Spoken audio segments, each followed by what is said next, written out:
What up, cappers, gamblers, punters, hustlers, low baggers? Welcome to the Nightly Bag right here on Pub Sports Radio.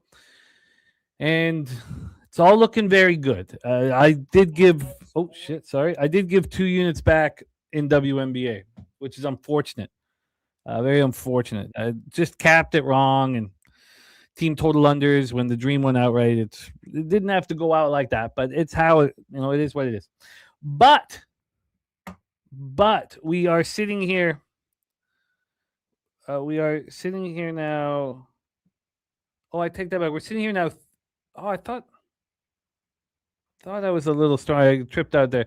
We're sitting here 3-3 in MLB. Of course, though, we have the Athletics first 5 minus a half, and we doubled down on it. Athletics first 5 money line, and they're up 5-0 here. And look, Gage Jump's going to be great. But we got to take advantage of any pitcher who's not been pitching in this incredibly offensive atmosphere, weather conditions that the A's have been pitching in. It's amazing to have a pitcher like Gage Jump with all of these skills and used to the toughest conditions that any pitcher has faced in baseball. I mean, it's a really wonderful mix that we can take advantage of. So then if we cash Athletics first 5 minus a half and the Athletics first 5 money line, we'll be in the black when we wake up on the season. And it feels great to get there. Now we just got to see how high we can climb. Maybe I sound a little subdued, but God, there's so much work that needs to go into these cards. It's a very, very intense process here. And I'm ready to attack, and I'm thankful to be here with you guys. Shout out to all the cappers in the chat. We got Dougie Wise in the house, catching the free bands play today on the White Sox. That was a thing of beauty. He No Ball says, remind me never to bet on the Mets again for his mental sanity, but he cashed the full game. I wish I was on the full game. I pushed the first 5. Philly, Eagle, Flyer in the house. Swiss halftime draw, Czech halftime draw, Mexico halftime draw, Phillies over, A's first 5 minus 1.5, looking good. Mexico full-time draw. Let's go. There's Todd Clinton in the house. Says, can't wait for your breakdowns on CFL. Looking for some low-hanging fruit. Do we continue to play these overs or buck the trend? I'm bucking the trend. Buck them down, man. Buck them down. I'm bucking the trend. I'm hammering unders this week. And I have 8 bets, and I've got 2 that I probably would have added because I was been working on it for the last little while. Had I just not been sort of rushing to make sure that everything was set for the show. So I'm really excited to cap the CFL with you. And as we go further, on Thursday nights and Friday mornings, I'll cap the entire CFL card. So we'll hit it on Thursday nights, and then we'll touch on it again on Friday mornings. So that will be when the whole CFL card is capped here on the show. We got Toucan in the house. Says, I put a unit on the Argos, and I'm really close to putting a second. Says, over-under is on the high side. To me, the points will come from the Argos. Line is short, in my opinion, so I jumped on it. Thoughts? I can't wait to talk about the game, Toucan. And I have – now, you have to understand this, Toucan, first off, is that I do care more about psychological situations than I do numbers. I always have, and that's what drew me to capping in the first place. So how could I not back Dinwiddie after capping the game? I have to back Ottawa now. And I will break it down. I'll break it down here psychologically. We'll talk about some injuries, and I'll break it down. They'll come at the end of the show. But I haven't bet it yet. I don't want to bet Ottawa. Who wants to bet the Red Blacks? Not me. But I'm going to. And I'm on the unders. Now, I can't wait to talk all about CFL because I'm the only one on the unders train. Everybody's still riding overs. Every article, everything, everybody overs. So I'm the only one who's bucking that trend right now. We got top set on the Rays minus 125. Padres first 3 plus 115 says the line is telling a story. Brew Crew on the short list. That's why I left off today. I've only made 2 bets in Major League Baseball, but we have 8 in CFL, 1 in the WNBA. And you'll be seeing those all on the bottom of the screen. Right now we just have the MLB up, but the WNBA, we have 1 bet. And then we have the 8 in CFL, and I want to add 2. Nicholas Handy, now there's Spooner, man. If you guys keep an eye on the spots where Spooner and I are just lockstep, It's always been that way, and it's because we cap the card and then we tell each other what we like. So, it's always been that way. So, just for you guys, just to keep a lookout for when Spooner and I are lockstep, because that money be flowing. Light cheese in the house. Trigger Talk, now a PSR member. Thank you, Trigger Talk. That means a ton to us here. Ton to us. Hino Ball, it's the best 2-week run of my life. I mean, I just very thankful and don't want it to stop, and don't want to get too caught up in it. But it's, I'm lost for words. It's been very important. Josh Witt in the house. We got 4-6-2-4 life. Says Athletics looking strong early here. Athletics looking strong early here, and man, I was so caught up here with MLB. I didn't even recognize here that Soriano didn't start. Wow. So that means okay, I didn't even notice. Man, good job doubling down once that happened. Damn it. That means at least the money line is voided. Oh no. That's my worst nightmare. I just too caught up in my own action. Wow. Come on, tell me I didn't put them both in the 365 or bet line. Tell me. I gotta look here. Tell me. Oh no, so I won't be in the black then, because these will get voided. The first 5, yeah, and bet online, yeah, that sucks. Okay,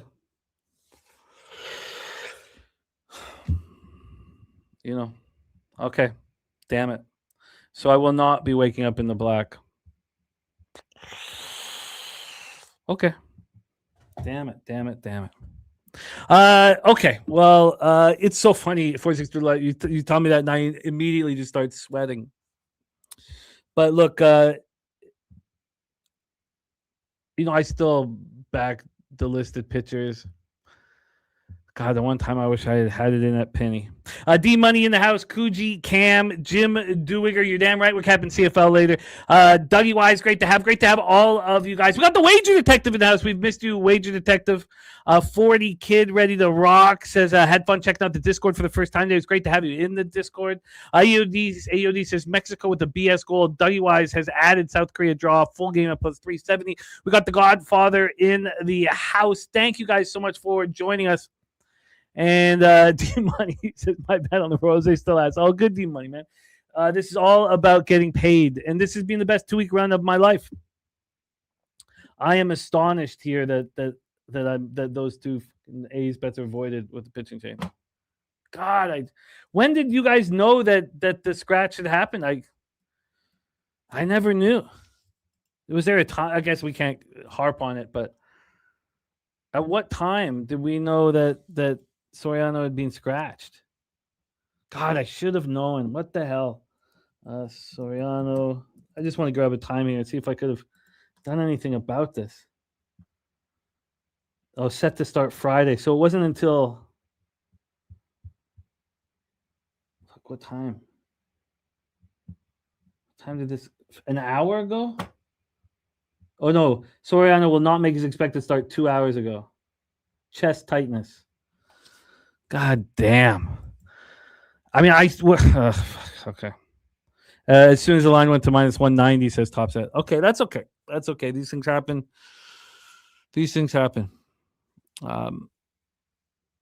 Damn.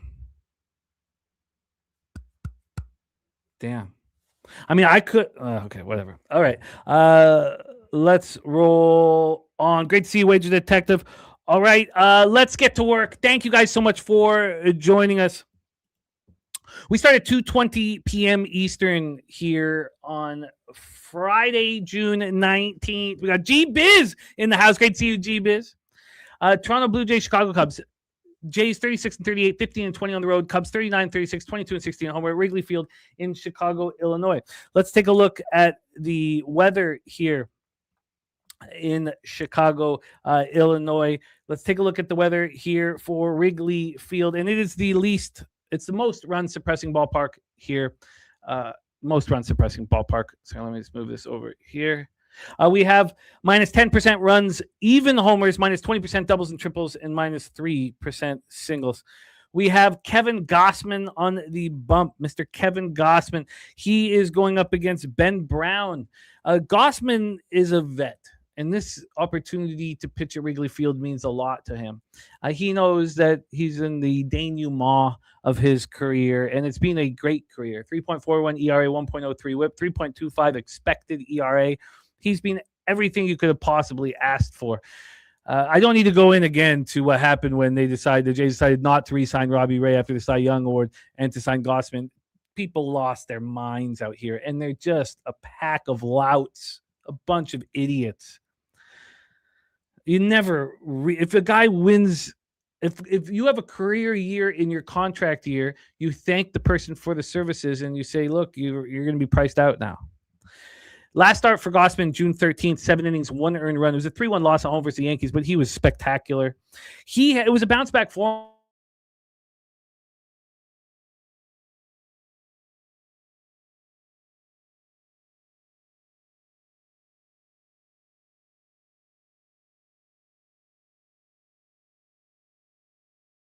Sorry about that. I don't know what the hell just happened. My whole StreamYard shut down. But we're back. Sorry about that. I don't know what the hell happened, but we're back. Okay, so back to Gossman here.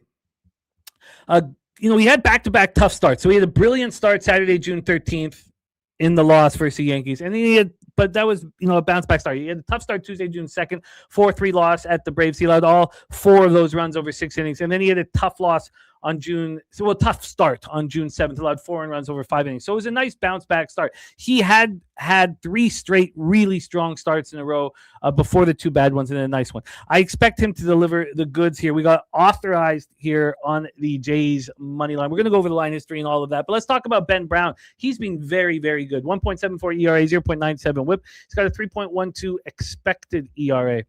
He's been quality. We have his last 4 starts, he hasn't allowed more than 1 run. He's allowed 3 runs combined over those 4 starts. 5 of his last 6 starts, he hasn't allowed more than 1 run. That's what he's done this year. He's only had 1 start this year where he's allowed more than 1 run. I mean, he's pitching very well. Now, the Jays are hitting righties, and lo and behold, after a 22-game break, Vladdy Guerrero hit a home run today. His 4th home run of the year. The Cubs are not hitting righties. 232, 697 OPS. They're not hitting righties. And both bullpens are pitching very well. They're pitching very well. So let's take a look at the line history here. We'll take a look at the price difference between first 5 and full game, and we will go from there. We have here, and we've had this line just not out. I mean, why would this line be not? I thought by now we'd see a line here, but still this line is just not out.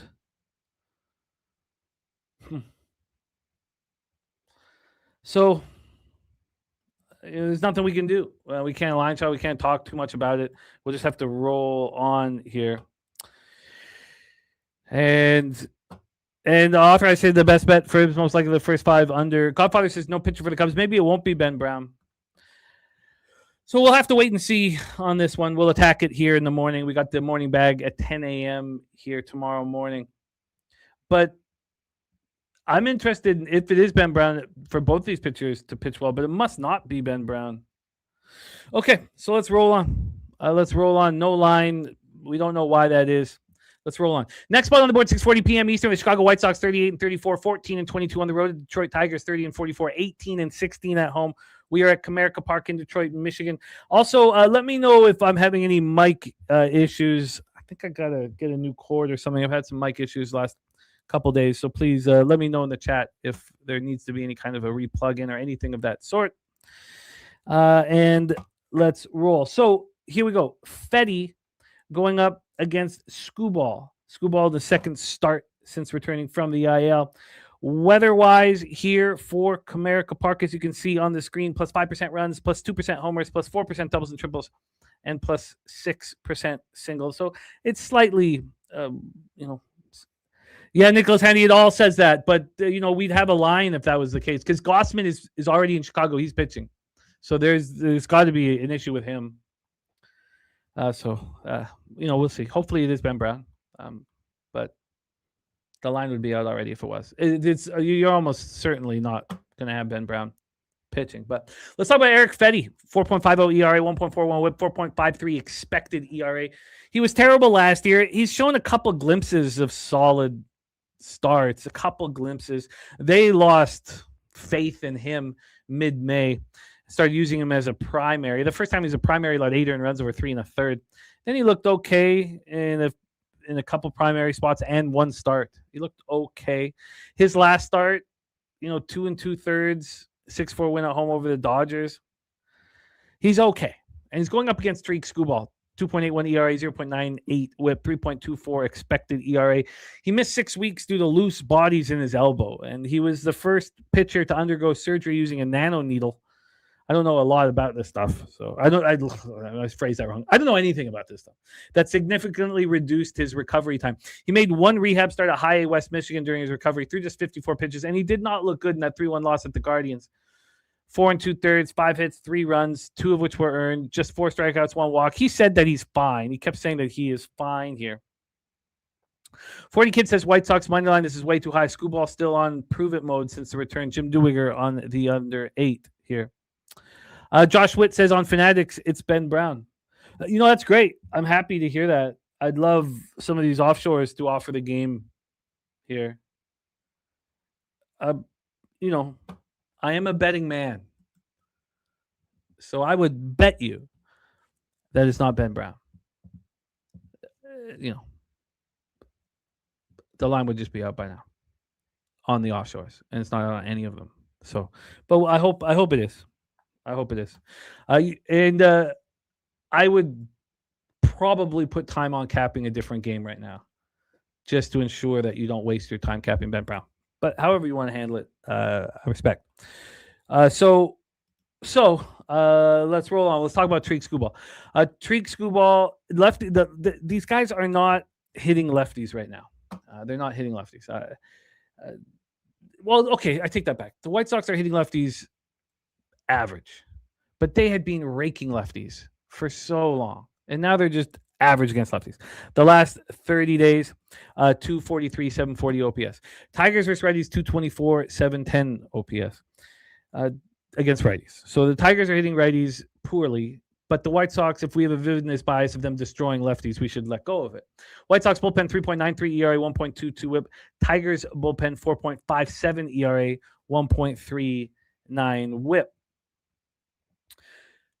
So I think that Skubal needed that start. I can understand anybody who will be sitting there saying, like 40 Kid, I get it. Say that Skubal needs to prove himself. I don't think he does personally. But how do you bet him? I mean, it's very, very expensive. The line's not moving towards these Tigers. It had been moving. This did move from -212 to -230 in the first hour and 15 minutes it was available. Then it came back to -220. It's extremely expensive. We'll take a look at what the first 5 price is as well. Let's get to the total here for this one. This total is sitting here at an 8. It's -115 to the over. So the 7.5 -110 opener is now 8 juice to the over. Probably see some 8.5s tomorrow. Let's get into the cash, or sorry, not the cash flow, but let's see how much this is going to cost here. So if we wanted the Tigers on the run line, it's +102. If we wanted Tigers -1, it's -156. It's just too expensive. The Tigers are -215 full game here at Pinnacle, and first 5 they're -223. So, you could bet the Tigers -1 first 5. And until this year, it was not a bet. I mean, I have very small sample size in my career betting it. Until this year, my numbers weren't very good betting it. But I've been cashing with them this year. Again, I mean, how do you want to move on this game? Do you think that this is well within Fetty's range to shut down the Tigers? I don't. I don't. So for me at this point here,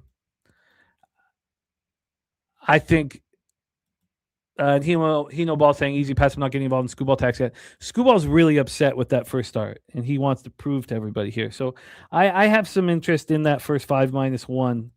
But again, I want to sit with it and really judge that risk reward here. So that's the plan at this point. There's nothing else that's really appealing to me. Let's roll on. Next up, 7:05 p.m. Eastern with the Cincinnati Reds 35-38, 16-19 on the road at the New York Yankees 45-28 now, 21-13 at home. We're at Yankee Stadium in the Bronx. Take a look at Ballpark Pal for Yankee Stadium. We have -8% runs, plus 10% homers, -19% doubles and triples, and -9% singles. Look, at someday, and it won't be too far from now. It might not be this year, but someday I think Rhett Lauder is going to be a very strong pitcher. Your mailman Bet's in the house. You know, your mailman. I went for a run today because I'm just sitting here capping hour upon hour after hour after hour in a fear for my health badly. And I was thinking about you on the run. I was like, where's your mailman be?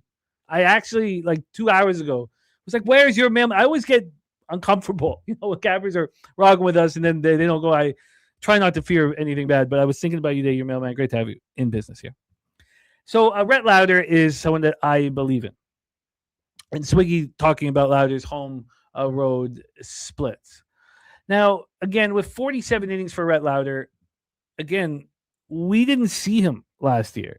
He had the right forearm strain in spring training, and then he had a left oblique strain in May, and then he had a shoulder issue during rehab. They forced him to go to the Arizona Fall League just to get some innings. This is the 7th overall pick in the 2023 draft out of Wake Forest. And he's the type of pitcher that I defend. I defend these very high draft picks who start pitching poorly. And then, he had some nice starts. He had one bad start, May 2nd at the Pirates. And then May 7th, he left the game due to right shoulder discomfort. So they weren't sure the extent of the injury. They didn't put him on the IL till May 13th. And he was on the IL for a while. He came back. He allowed 3 runs on 6 hits, struck out 8, didn't walk bad over 5 innings for a rehab start for AAA Louisville. Then he came back on June 7th, and he walked 5 batters in his first start back. He didn't get an out in the 4th inning, 5-3 loss to Cardinals. And then he came back and pitched very well at home versus the Diamondbacks. And again, I don't know when it will be that Rhett Lauder steps up. But I see it in his future, and I think we can be ahead of the curve here. There's my man, Just My 2 cents in the house. Let's talk about Cam Schlittler, 7-3, 1.82 ERA, 2.84 expected ERA, 0.91 WHIP. Schlittler, now, Mark Staszowski had some thoughts that Schlittler was going to regress. And it was at the end of May that Mark Staszowski told us that. And then what did he do on June 2nd? He allowed 4 earned runs, 5 runs total, 4 earned, over 4 1/3, looked bad, 9-4 loss at home versus the Orioles. Now he's bounced back. 2 straight starts. He's looked very good. Allowed 1 earned run in each of them. June 7th, 5 2/3 at home over the Red Sox. And then June 13th, 1 earned run over 7 innings at the Blue Jays. And what do we know about, angles here? The Reds bullpen's trash. Can't be trusted. 4.74 ERA, 1.47 WHIP. Bad. The Yankees bullpen has been very good. 2.88 ERA, 1.21 WHIP over the last 30 days. And shout out to your mailman, Betts, member of PSR. It's great to see you there, man. I'm very happy to see you, man. Then what else do we know? Well, the Reds can't hit. This is just a Reds team that they're playing so poorly with the sticks. How long do you need to wait here? I know, and we know who they're waiting for, Ellie De La Cruz, who should be up here helping them at some point. But he's not being. And the Yankees, despite not having Aaron Judge, are raking. They are raking here. So let's take a look at the line history and go from there. Oh, we do have Heritage up. You're right. We got Gossman and Brown up. 7.5. Heritage has come out. My bookies come out. When are the other books going to come out? 7.5. I could work with that. And we have, Brown favored -116 at my bookie, -125 at Will Hill. Okay, so maybe you guys are right. Maybe it's just going to be Brown. And I don't know why they waited so long. But let's move back to this Schlittler spot. opens up at minus 250. Now it's minus 245. I see some 260s out there as well. A slight move back towards Louder. Then let's get the total up here. Why this is okay. I think I'm gonna have to change that up here. Dougie Y says, I think the Yankees smoke the Reds. Godfather says, I'm seeing Brown now as well. No, we thought it was going to be Brown the whole time. That was not the issue. It was just we couldn't figure out why exactly the books weren't coming out with the lines. Okay, I'm going to pull up a different site here. I was having a problem with the odds movement in the last one. So let's pull up a different site here and see if we can rock right away. And we can. We can. Okay. Okay, so I want to touch on this total. Now, Spoon sent me the ridiculous price if you wanted to back Schlittler first 5, and it is a ridiculous price. So I'd like to look at that as well. So let's just move over here, move over to totals. And here we go. We're back in business. So from a total, so we talked about the minus 245, a 5-cent move towards Rhett Lauder. And then from a total side of things, we've moved up a half run. 8 minus 110 at open. Now it's 8.5 minus 115. So a move towards the over. Then let's get into the price for the first 5 and the price difference here. Because we already talked about Scooball. Scooball was minus 215 full game. And first 5, he was minus 223. So at least, we have a point of reference, even though we don't trust Scooball as much as maybe we trust Schlittler right now. I don't feel that way. But because Scooball has one start off the IL and he didn't look very good in it. So we have the Yankees minus 245, first 5, and full game minus 248. If you want to back the Yankees on the minus 123, I don't want. I think that's way too expensive. Now the difference between -1 and -123, -1 and -109 is minimal, but the issue for me here is not. I think that Fetty is far more vulnerable than Rhett Lauder, and maybe that's off. And I've been a big Fetty follower. I want to say fan, but he's been really bad at times too. Shout out to T-Moss, and now it's great to see you, T-Moss. So I don't know. I don't have anything here. In fact, if I thought that Rhett Lauder, who got that break because of his shoulder discomfort and has thrown 8 2/3 and allowed 1 run since coming back. If I think I could be ahead of the curve for Rhett Lauder, the first question you have, and we did this with Jerry Jones against Shohei Ohtani, can Rhett Lauder get you 9 outs? Obviously, I understand that I'm much higher on Rhett Lauder than others, but can Rhett Lauder get you 9 outs? The first 3 for the Reds is plus 175. So the first 3 plus a half is minus 115. We don't know yet. We're waiting. Topset says this is not the game to test that theory. You know what? I disagree. I am the only one in Rhett Lauder's corner. I understand that. Jared Jones is not as highly thought of. Now, maybe he is now, but he certainly wasn't as highly thought of a prospect as Rhett Lauder. I mean, look at Rhett Lauder. He didn't get to pitch all of 2025 because of injuries. In 2026, how did he start out? He looked incredibly good. His first 2 starts, 11 innings. He allows 2 earned runs combined. At home over the Red Sox and at the Rangers, he looked very, very good. Dougie White says, do you think this line moves towards the Yanks overnight? Probably. Probably. I mean, we haven't got a sign of it yet, but I would assume that would,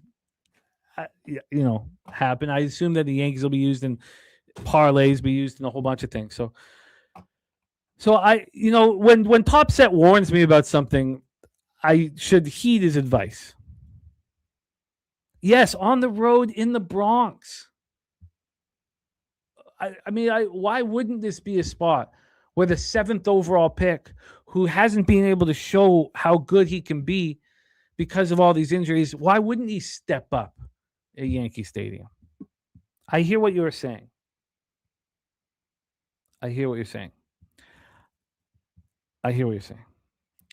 Rod's wacky. Says bet on Cincinnati on the money line versus AL team scoring 4.9 or more runs a game on the season. Cincinnati's record during the 2026 season 8-0. And Troy says just thought tomorrow if the total goes up, it's a cash cow. No, the line will come in.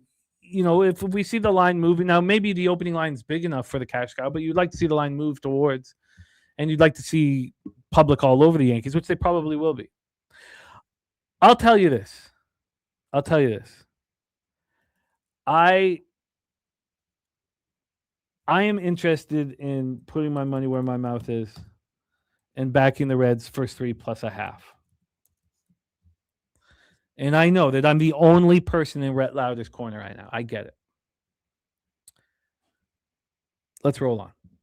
7:10 p.m. Eastern, our next spot on the board. San Francisco Giants 31-43, 17-23 on the road at the Miami Marlins 37-38, 23-16 at home. We're at Lone Depot Park in Miami, Florida. Frosty in the house. Great to see you, Frosty. No, you're in business, my man. We're just getting rolling.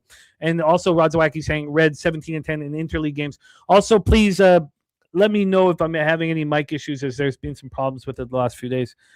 So let's go. Landon Roop going up against a bullpen day is what we assume. We assume that it's like Bakar, and it's just going to be a bullpen day for a bullpen that's been very, very good. So that's the assumption right now. Now, because we don't know exactly the plan, it's been tricky to get any information online. So we don't need to put too much time, but let's do some due diligence. Thank you so much, Dougie and Swiggy, for the heads up. Thank you, guys. So here, let's just do due diligence on Landon Roop. 5-7, 4.24 ERA, 3.36 expected ERA, 1.29 WHIP. He hasn't been as good as he was last year, and now he's dealing with the controversy of the Bible verses on his jersey during the Pride game in San Francisco. I don't put too much into that. It's funny because I am someone who really loves the psychological angles. I don't think that's going to make him pitch worse. If anything, I bet you it could make him pitch even better. He could be even more locked in. He could be even more guided by, what he believes in. His last start wasn't very good. 4 2/3, 4 runs, 5-1 loss at home versus Cubs, but he was facing the Cubs in back-to-back starts. I thought he was going to outpitch Javier Assad in that start, and I was wrong. He's not been very good over the last little while, but we saw the line moving towards him today versus the Braves, and I was going to be on him first 5 plus a half.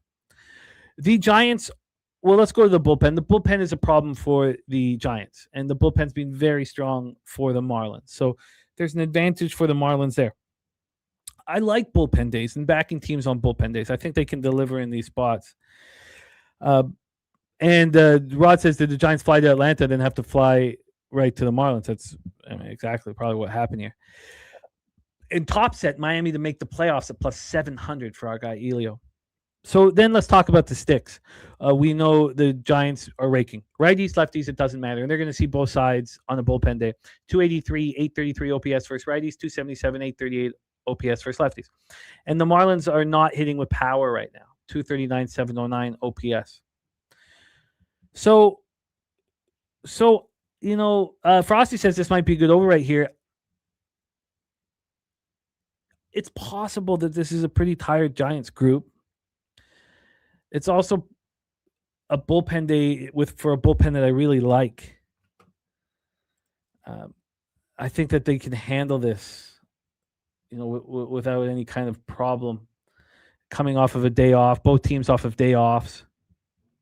I kind of lean the other way, Frosty. I kind of lean towards the under. Now, I'm not going to, we want to see what the market is and break it all down that way, but I have some interest in the under at this point. And then that would be a first 3 under for me. Backing Bakar, backing Roop to get the job started. That's how I see it right now. Let's roll on to the next spot on the board. 7:10 p.m. Eastern. The Washington Nationals 39-36, 23-14 on the road. At the Tampa Bay Rays 41-30, 24-9 at home. We're at the Trop in St. Petersburg, Florida. Cade Cavalli going up against Griffin Jax. Griffin Jax has been much better, and of course he has. If the Tampa Bay Rays brass believes in him, you know that his numbers will improve, and that's what we've seen here. Cade Cavalli 4-4, 3.98 ERA. A 1.39 whip. He's got a 4.37 expected ERA. Very similar numbers to what he put up last year. So, very similar numbers for Cade Cavalli. We have Elio saying the Rays here, and I can understand why. When we're looking at Cade Cavalli's last 3 starts, they haven't been good. He's not gotten out in the 6th inning in any of them. So 15 innings he's gone. He has allowed 16 hits, 9 earned runs, 3 home runs, 13 strikeouts, and 4 walks. It's not been very good. The start before that was nice. It was a quality start. He had back-to-back quality starts. In fact, he had 3 straight quality starts. Saturday, May 16th at home versus the Orioles. Thursday, May 21st at home versus the Mets. And Tuesday, May 26th at the Guardians. And then these last 3 starts haven't been as good. At home versus the Marlins, at the Diamondbacks, and then again versus the Marlins. So Marlins seeing him twice in a short period of time. I think you can make an excuse for that. And Troy Torrance says, what's Jack's fastball usage? I could pull that up here in a second. But by the way, Rod's Mike says, bet over the total in Miami home games with double revenge. 2 straight losses against the opponent. Over his record since 2024, 43-13. Wow. Let's talk about Griffin Jax, 3.68 ERA, 1.36 whip. He's got a 4.89 expected ERA. Here's another pitcher that didn't look very good there. May 26th, he only gets through 2 innings and a 6-1 loss at the Orioles. And then June 1st, he gets lit up for 6 earned runs over 4 innings and a 10-9 loss at home versus the Tigers. The last 2 starts have been strong. At the Marlins and then at the Angels, he doesn't allow an earned run in either of those 2 starts. Bullpen-wise, both of these bullpens are struggling. The Nats bullpen had been pitching better for a while. We always have faith in the Rays bullpen. We probably shouldn't. And if you look at the graphic and the trajectory, I mean, they've just been looking worse and worse and worse, unless, of course, it's a bullpen day when somehow they magically put it together. So Griffin Jax off back-to-back strong starts, and Cade Cavalli just not looking quite as good as we are used to. Let's take a look at the line history here for this one. We have an 8.5 drop to an 8. Bookmakers even moved it to a 7.5 juice to the over. So a big, big move there. From a money line standpoint here, we have no movement.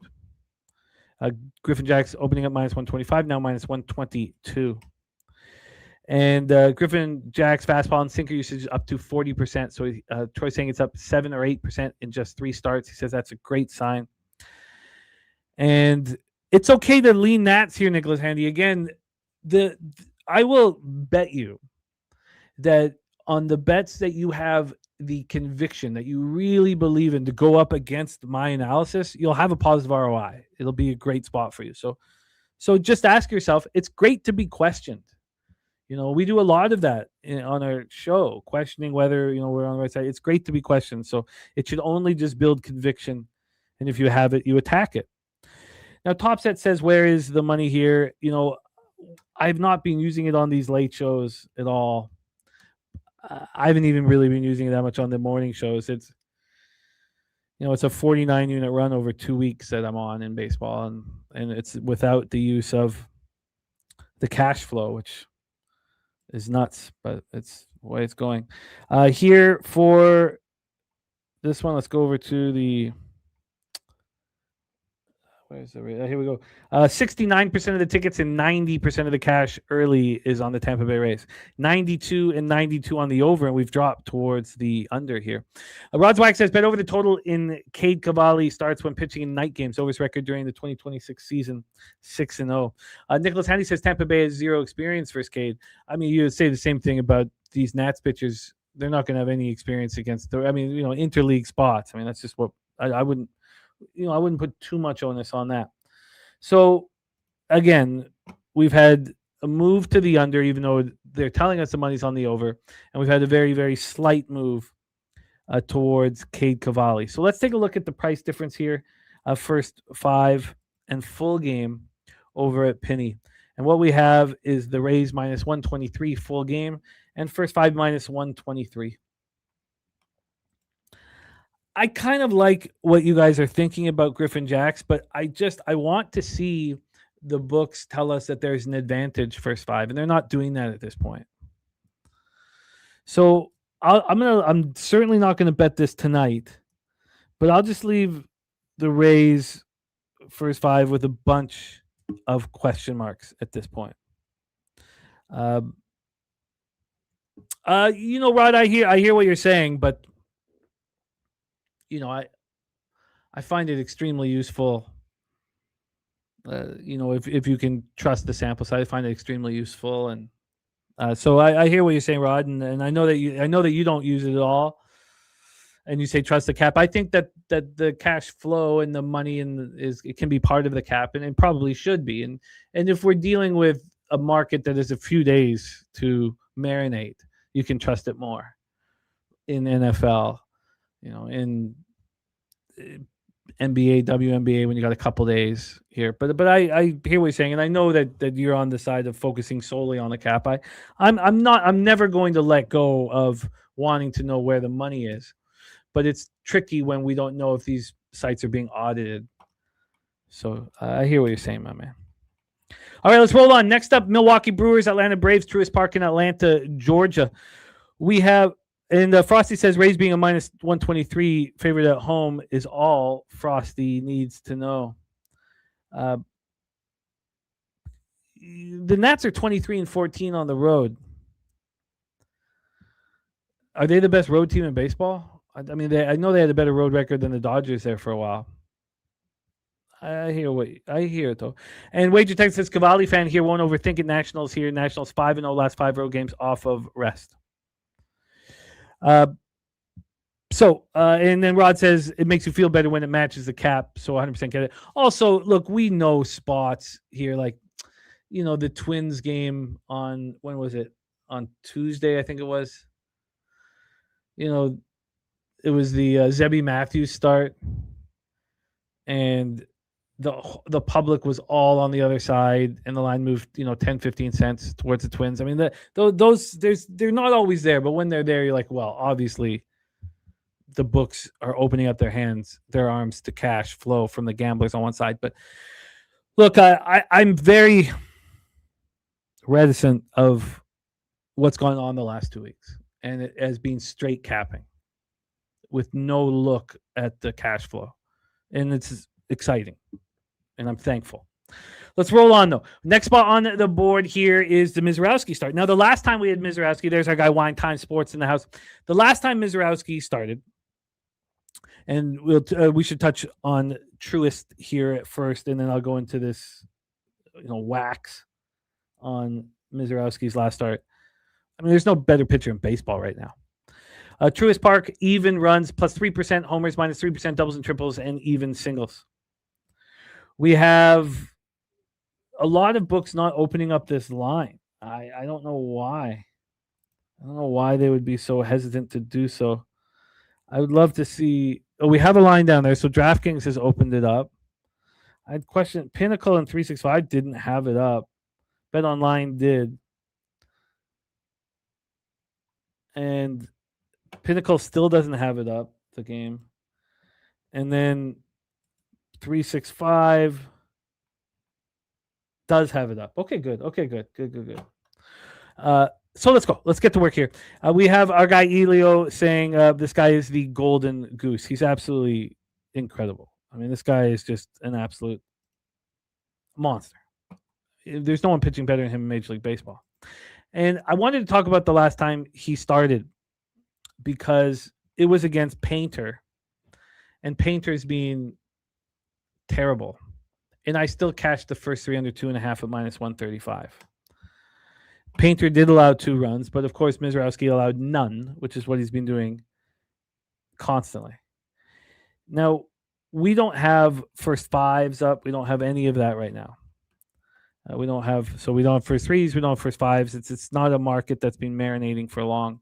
We do know that I know that when they said that BetOnline opened this up at minus 145 and moved it to minus 165, I was on BetOnline, logged in, and it wasn't there. which sucks. It sucks that I'm like counting on this site that was telling me the Bet Online had this line open and it wasn't open. So let's go over to Bet Online here right now and just see if they have this Brewers spot up, and they do. So it's minus 165. Minus 165. I'm not going to believe that opening line at minus 145 because I didn't see it. Jim says it's amazing that Miz has 2 losses. The last start was unbelievable. So June 12th, 6-0 win at home versus the Phillies. 15 strikeouts, complete game shutout, and he only throws 95 pitches. 15 strikeouts, and he only throws 95 pitches. Dougie Wise says, I want the Diamondbacks versus the Twins, but it's expensive. I almost bet it, Dougie Wise, and I stopped myself, which doesn't mean I'm not going to bet it. But I came very close, very, very close to betting it. And I think I still may. I just wanted to talk it out with you guys. So, look, we know Mizorowski's an absolute monster. 1 run allowed in his last 8 starts. I mean, no one's ever done this. So, we know that. He's an absolute monster. 40 Kid says, Bracers 5+1/2. Perez is going to step up and keep it close. Now, I'm a big Martin Perez fan myself. 2.90 ERA, 1.05 whip. He's got a 4.02 expected ERA. He's been much better at home than he's been on the road, as you can see by those graphics. His last start, June 13th, at the Mets was very nice. 1 earned run over 5 1/3. Start before that, at home versus the Pirates. 3 earned runs over 5 innings. Not as good. Now the Pirates are starting to hit lefties again. The issue here, when we go into the bullpens too, Braves bullpen 2.68 ERA, 1.11 whip, being great all season long, completely trustworthy. Brewers bullpen, same deal, very trustworthy, 3.56 ERA, 1.25 whip. Here is the issue, and Frosty saying maybe Perez gets lit up here. The Brewers are hitting 308 with an 853 OPS over the last 30 days against lefties. Now, a lot of that came in Summerlin. Not a lot of it. A little bit of it came in Summerlin in very, very offensive conditions. But the Brewers are absolutely annihilating lefties. So who has Martin Perez shut down? And we talked about this today. Now, because we thought Martin Perez was going to go up against the Giants, and the Giants have been hitting lefties hard. So we did this whole thing again here today. And the last 2 starts at the Mets, they're not hitting lefties hard. And at home versus the Pirates, they've started hitting lefties hard. So there was 4 earned runs combined over 10 thirds. The 2 starts before that, May 30th to May 24th, at the Reds, who were hitting lefties very hard at the time, 2 earned runs over 5 innings. And then at home versus the Nationals, and we know what they've been doing against lefties, 1 earned run over 5 2/3. So I don't know if I can bet the first 3 under 2.5. I mean, I don't. What weight do you want to give Martin Perez's excellent play versus lefties? Excuse me, at home, or do you want to give more weight to the Brewers are raking lefties? And I guess I've got to ask myself that in a very calm tone tonight. Because I have we talk about the cognitive biases that are going to cost you money. And one is, well, I just cashed the first 3 under 2.5 with a worse pitcher statistically than Martin Perez. Why wouldn't I bet it here? And that little voice inside your head, this is a dick. It's going to cost you money. Don't listen to it. So with this all said and done, how could Mizorowski only be minus 165? How? The Braves have lost 6 of 7. The Brewers are 19 games over 500. The Brewers have a road record of 20-12. How on earth is Mizorowski only minus 165? Shouldn't he be minus 200? I mean, shouldn't he be in the Schlittler's minus 250, Screwball's minus 220, and Mizorowski's minus 165? What the hell is that? So I've got to sit with it for longer. There's things that just don't appeal to me. Nate Turner went on Brew Crew to score first prop, minus 180.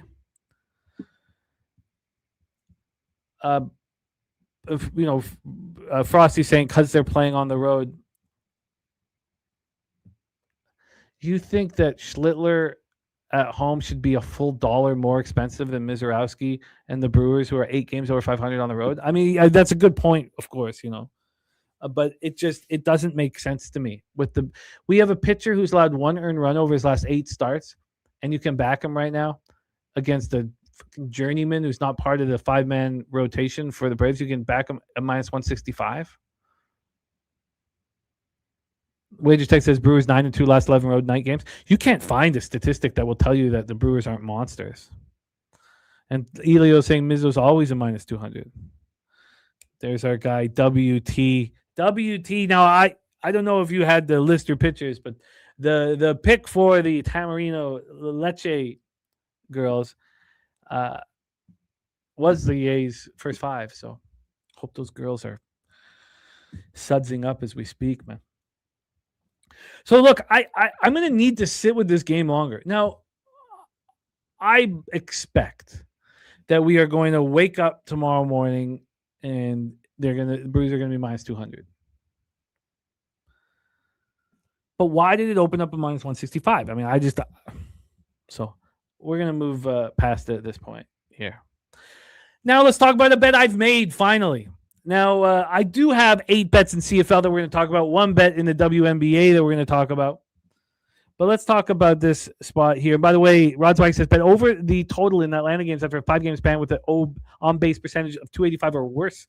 Says the overs record during the 2026 season 9-1. That's another thing about that game. I know we got to move on to Vasquez and we need to keep moving, but the Braves are losing and losing and losing. They're not hitting. If you want to go to, statistics against right-handed pitching, the Braves are barely above the Padres right now. Over the last 30 days, they're the 3rd worst team, and it's a minus 165. It opened up at minus 145, they're telling us, even though I never saw it. It's something smells bad. But, you can have paralysis by overanalysis. You can keep things simple and clean and get paid. How on earth could that have opened up at that number? It just doesn't make any sense. I feel like I'm a little blurry. Let's make sure this is not blurry. Okay, let's roll on. Next spot on the board is a bet. Rangers first 5 minus a half. Randy Vasquez. Now we have a very low total, so it's never fun being on a first 5 minus a half with a total at 7. It's a sucker's bet because the books are telling you that there's very low volatility, and I don't like it. But, and we have the roof closed, so it's really nice run suppressing conditions. I had to move on DeGrom first 5 minus a half. Had to do it. The Randy Vasquez there's an elephant in the room in Vasquez, and that's that he's got a 3.63 ERA, 1.32 whip, but he's got this 6.26 expected ERA. He can't get strikeouts when you need him to. He's allowed 11 home runs over 74 in a third, which is not horrific. It's certainly not good. And this is what you get from him. He's actually striking out a little more than he did last year. Striking out a little more batters than he did last year. This is the exact same whip he had last year. This is just Randy Vasquez. And Randy Vasquez succeeds with the Marine layer at home in San Diego. And this is probably a nice spot for him to pitch against the Rangers with the roof closed. Last start we saw Randy Vasquez was pretty good. 5 innings, 6 hits, 2 earned runs, 5 Ks, 2 walks. It was pretty good. He had a home start versus the Mets before that. That wasn't 4 earned runs over 4 innings. Mets aren't hitting. I don't know why you struggled so much. But he's been struggling. 2 earned runs over 5 innings last start. 4 earned runs over 4 innings to start before that. 2 earned runs over 5 innings June 2nd. 4 earned runs over 5 2/3 May 26th at home versus the Phillies. 4 1/3, 3 earned runs at home versus the Dodgers. There's a lot of home starts here. And even the road starts are in run-suppressing situations like the Mariners and, in Seattle and things like that. Voodoo Ranger in the house. No, it was always going to be Martin Perez. It was always going to be Martin Perez Voodoo. So Frosty says, why is this 7.5? I thought this was a 7. Yeah, it's a 7. It's a very, very, very low total because you have the roof closed at Globe Life. You have Vasquez, who's capable of getting a lot of soft contact. Topset says the second time around that gets him, and DeGrom is suspect in the first inning. Let's talk about DeGrom. So DeGrom started this season mediocre. He missed his first start of the year due to neck pain. At times he's looked like the old guy, and at times he's looked vulnerable. 3.17 ERA, 0.99 WHIP is very strong, but he's allowed 13 home runs. He's allowed more home runs than Vasquez. 3.56 expected ERA. So his expected ERA is almost 3 runs over 9 innings less than Randy Vasquez. Randy Vasquez's expected ERA is almost double DeGrom's. And then look what DeGrom has done lately. So DeGrom had a hiccup mid-May. May 16th, 4-1 loss to the Astros, allowed 4 runs over 6 innings. Friday, May 22nd, at the Angels, I thought he would bounce back, and he did not. 6 runs over 3 innings, allowed 2 home runs in that one. Did not bounce back. Rod Zwacky has Vasquez's numbers on the road, as you can see up here. Very, very, very good. But again, when we go over these road starts, they've been in nice conditions, and so is this. I mean, we're not at Sutter Health. This is nice conditions. Rod Zwacky says bet on San Diego on the money line against AL West opponents. San Diego's record during the 2026 season 10-2. Now, one thing I thought about the Padres is, as you guys know, I'm betting the under on every Guardians game as soon as it comes out with Ramirez out of the lineup. When I study the Padres, their strong starting pitching, the best bullpen in Major League Baseball, and the worst offense in Major League Baseball, I'm like, why am I not betting unders every single game that the Padres are playing? DeGrom's last 4 starts, he's allowed to combine 4 earned runs, 23 innings combined. He's allowed 17 hits. He has struck out 25, and he's walked 4. He's been very good. His last home start didn't allow a run. I think that he's back. Now, he's never going to be the pitcher that we saw 4 years ago with the Mets, but I think he's back. Padres do have a bullpen advantage. Let's take a look at the line history here for this one. Here we go. Okay, line history over here. Sorry about that. Okay, here we go. We have a 7-cent move towards DeGrom. Minus 148 to minus 155. Not much. Nothing too much. Then from a total standpoint here, we have here we go. We have the 7. This opened up. Even at the 7, there's been a 5-cent move to the under.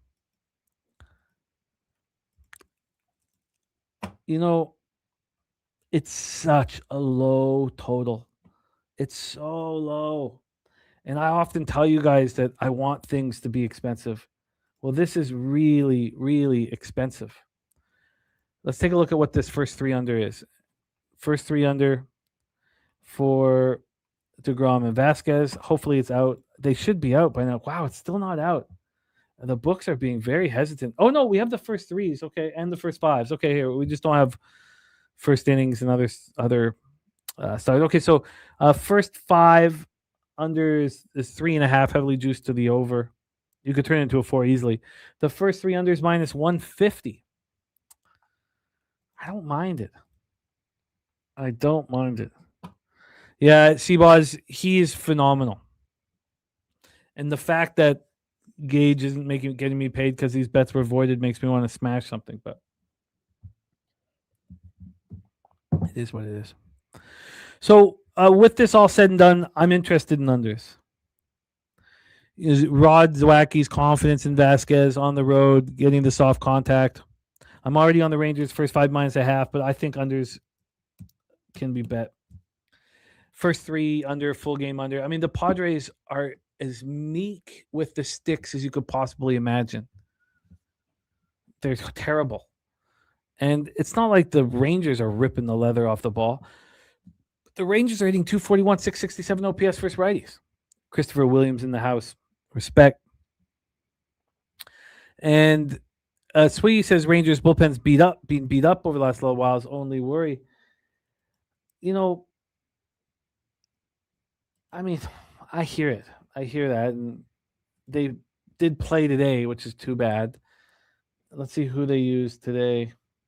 Oh, they went deep, didn't they? I mean, I mean, it was none of their high level. Well, I guess Alstrom was a high leverage guy. Gray, Alstrom, Quantrill, Wynn. Maybe it's best just to focus on the first three. Rodswag says better under total in DeGrom home starts against NL West opponents. Under his record in his career, 20-5. Maybe just focus on the first three. And Topset says if you look at the first three side, the line's minus 130, 145. And Ken Rise is the Padres officially changed their nickname to the Thin Sticks. Yeah, Godfather. It's not even the rain is the issue. I think it's just if it has to be under 80 degrees at first pitch in Arlington for them to open it up. I thought it was 85, but it's 80. Oh wow, you're right. It's not that warm. But yeah, you have the scattered thunderstorms and the light rain. Yeah, it'll be closed. Okay, so I think that maybe it's best just focusing on that first three under. I would like to look at the price difference now because I'm on the first 5 minus a half with the Rangers. The full game is minus 150, and the first 5 minus a half is exactly where I bet it, minus 107.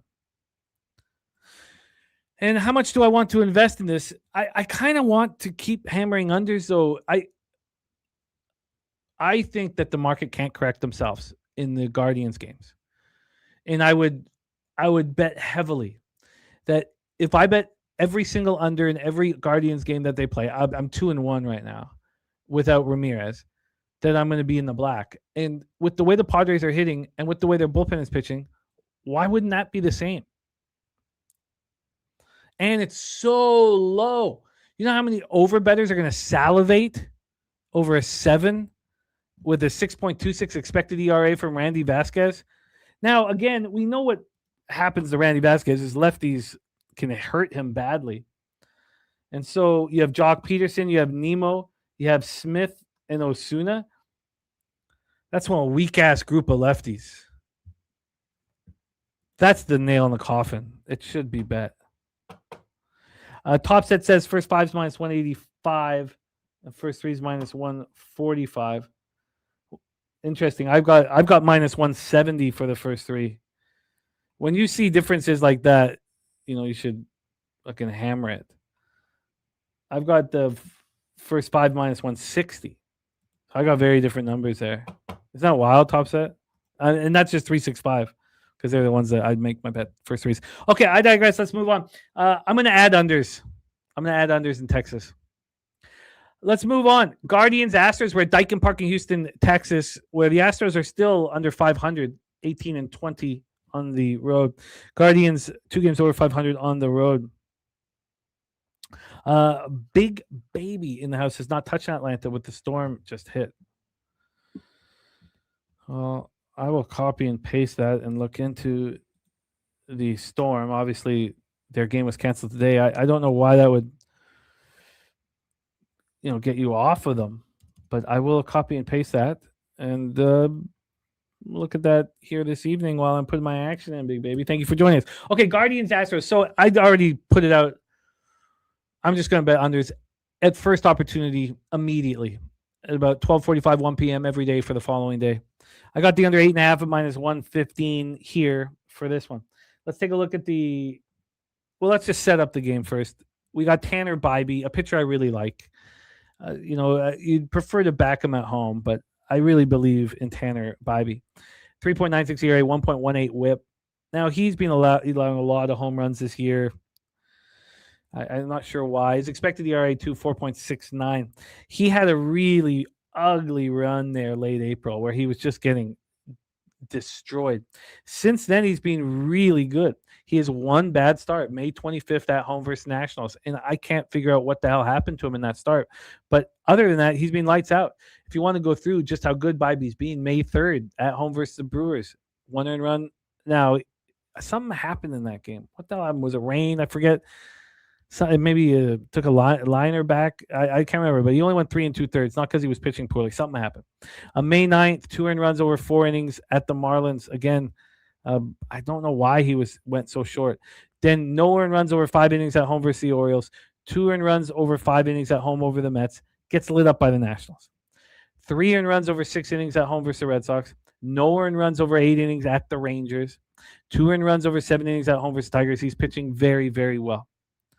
And there's Derek Bopp in the house. Says he's in Hotlanta. Says storm pass rain will stop at 4 a.m. Thank you, Derek, my man. And Rodswag says bet on Tanner Bybee on the money line versus poor base running teams averaging a half or less stolen base a game. Bybee's record since the 2024 season, 18-4. So I told you guys that I thought we could be ahead of the curve if we started backing Tatsuya Imai. We know that he looked bad. He looked really bad early in the, not really bad. He didn't look good. And so after a really bad, his third start, April 10th at the Mariners, they put him on the IL due to right arm fatigue. There was nothing wrong with him. They just needed to talk to him. And he was saying that there was a lot of things that he was having problems with. He was having problems with the pitch clock. He was having problems with the travel demands. He was having problems with the weather, the hardest pitcher's mound. But he said the pitch clock was the thing he was struggling with the most. He was just struggling in his move from the Nippon Professional League to Major League Baseball. And then he didn't pitch for a full month. Then his first start back, he didn't look very good. 6 earned runs over 4 innings at home versus the Mariners. Then his second start, 3 earned runs over 4 2/3. And then he started pitching well. And I told you guys, I was like, I see it coming. I know he's going to start pitching well. I believe in this kid. He didn't allow a run over 6 innings at the Rangers. He allowed 2 earned runs over 6 innings at home versus the Brewers. He allows 2 earned runs over 5 innings at home versus the Athletics. And then what happens in this last start? Look, it cost me money. I was on the first 3 under in the full game under, and 14 runs were scored in the first inning. He doesn't get through the first inning. He gets lit up and smoked. Well, you know what will help him? What the tonic for that is? A Cleveland Guardians lineup without Ramirez. Both bullpens are very, very good. Both bullpens are so trustworthy. Astros bullpen got off to such a terrible start. Now they're rolling. Okay. Astros bullpen 2.65 ERA 1. You sound like a doctor, Ken. You sound like a doctor. Guardians bullpen 3.15 ERA 1.26 WHIP. Both bullpens extremely trustworthy. I know the Astros bullpen as a hiccup the last 5 games. I wouldn't put too much into that. And then against righties, neither team is hitting righties at all. At all. So Frosty saying Guardians. I'll tell you this. And Dougie Wise saying seeing Yankees money line, Diamondbacks money line parlay plus 125. That's interesting. I'll tell you this here, that you won't hear a single person on Tatsuya Imai. It'll just be people thinking he's a gas can. I don't know what the hell happened to him at Kauffman Stadium. I don't know what the hell happened. I can't, so I'm not going to give you some excuse for what the hell happened to him. Let's get into the line history here. As I said, I'm already on the under 8.5 at minus 115. It's not moved. I mean, when you look at Imai and Bybee's stats, why would anybody want the under? The under is I want to say slam dunk, but I don't want to put too much confidence in it. We've had a 9-cent move towards the Houston Astros. I mean, you have to think that despite there not being Ramirez in the lineup, that the public is going to be fading Imai. But that's not the case right now. 85% of tickets, 89% of cash on Houston. Guardians in the under for the solution here. And Topset said, I would think you'd isolate the Guards team total under since the line is 8.5 juice to the over. I don't have a juice to the over. Let's go and see that if it is juiced to the over. I mean, it's minus 125 to the under at DraftKings. Heavily juiced to the under. Here I have it. It's juiced to the under at every single offshore book. Some heavier than others. And the only one that isn't juiced to the under is Bovada. It's at a pick'em. Oh, damn, Philly Eagle Flyer. Sorry to hear that, man. So, yeah, I think that I think you have a point. I think you have a point, Topset. Again, I feel like when I get too cute, if I had done that today, I would have lost, because the Guardians put up 4 runs. But it might be a way of doing it. I'm going to copy and paste it. But I think the Astros are the play. I think the Astros are the bet. I know that people aren't going to want to hear that. They're going to want to fade Amai. But I think the Astros are a bet. Now, let's just see what the price difference is here. First 5 in full game. I mean, I think there's got to be enough question marks around Amai and Bobby that I wouldn't want the first 3 under, and I want to just stick to the full game under. And the full game under is, predicated on these very, very strong bullpens. Guardians Astros here. The full game is minus 116 at Pinnacle, and the first 5 is minus 116. So they're not saying there's an advantage in either which way. Rod's Wacky says bet over the total in Houston home games when playing against a team with a winning record. Over record during 2026 season 13-3. Oh, you're a good man, Ken. Thank you for the kind words. And dipped in dips, like in the Astros. So, I've got top sets comment copied and pasted. I'm already on the under, but I think Astros should be backed.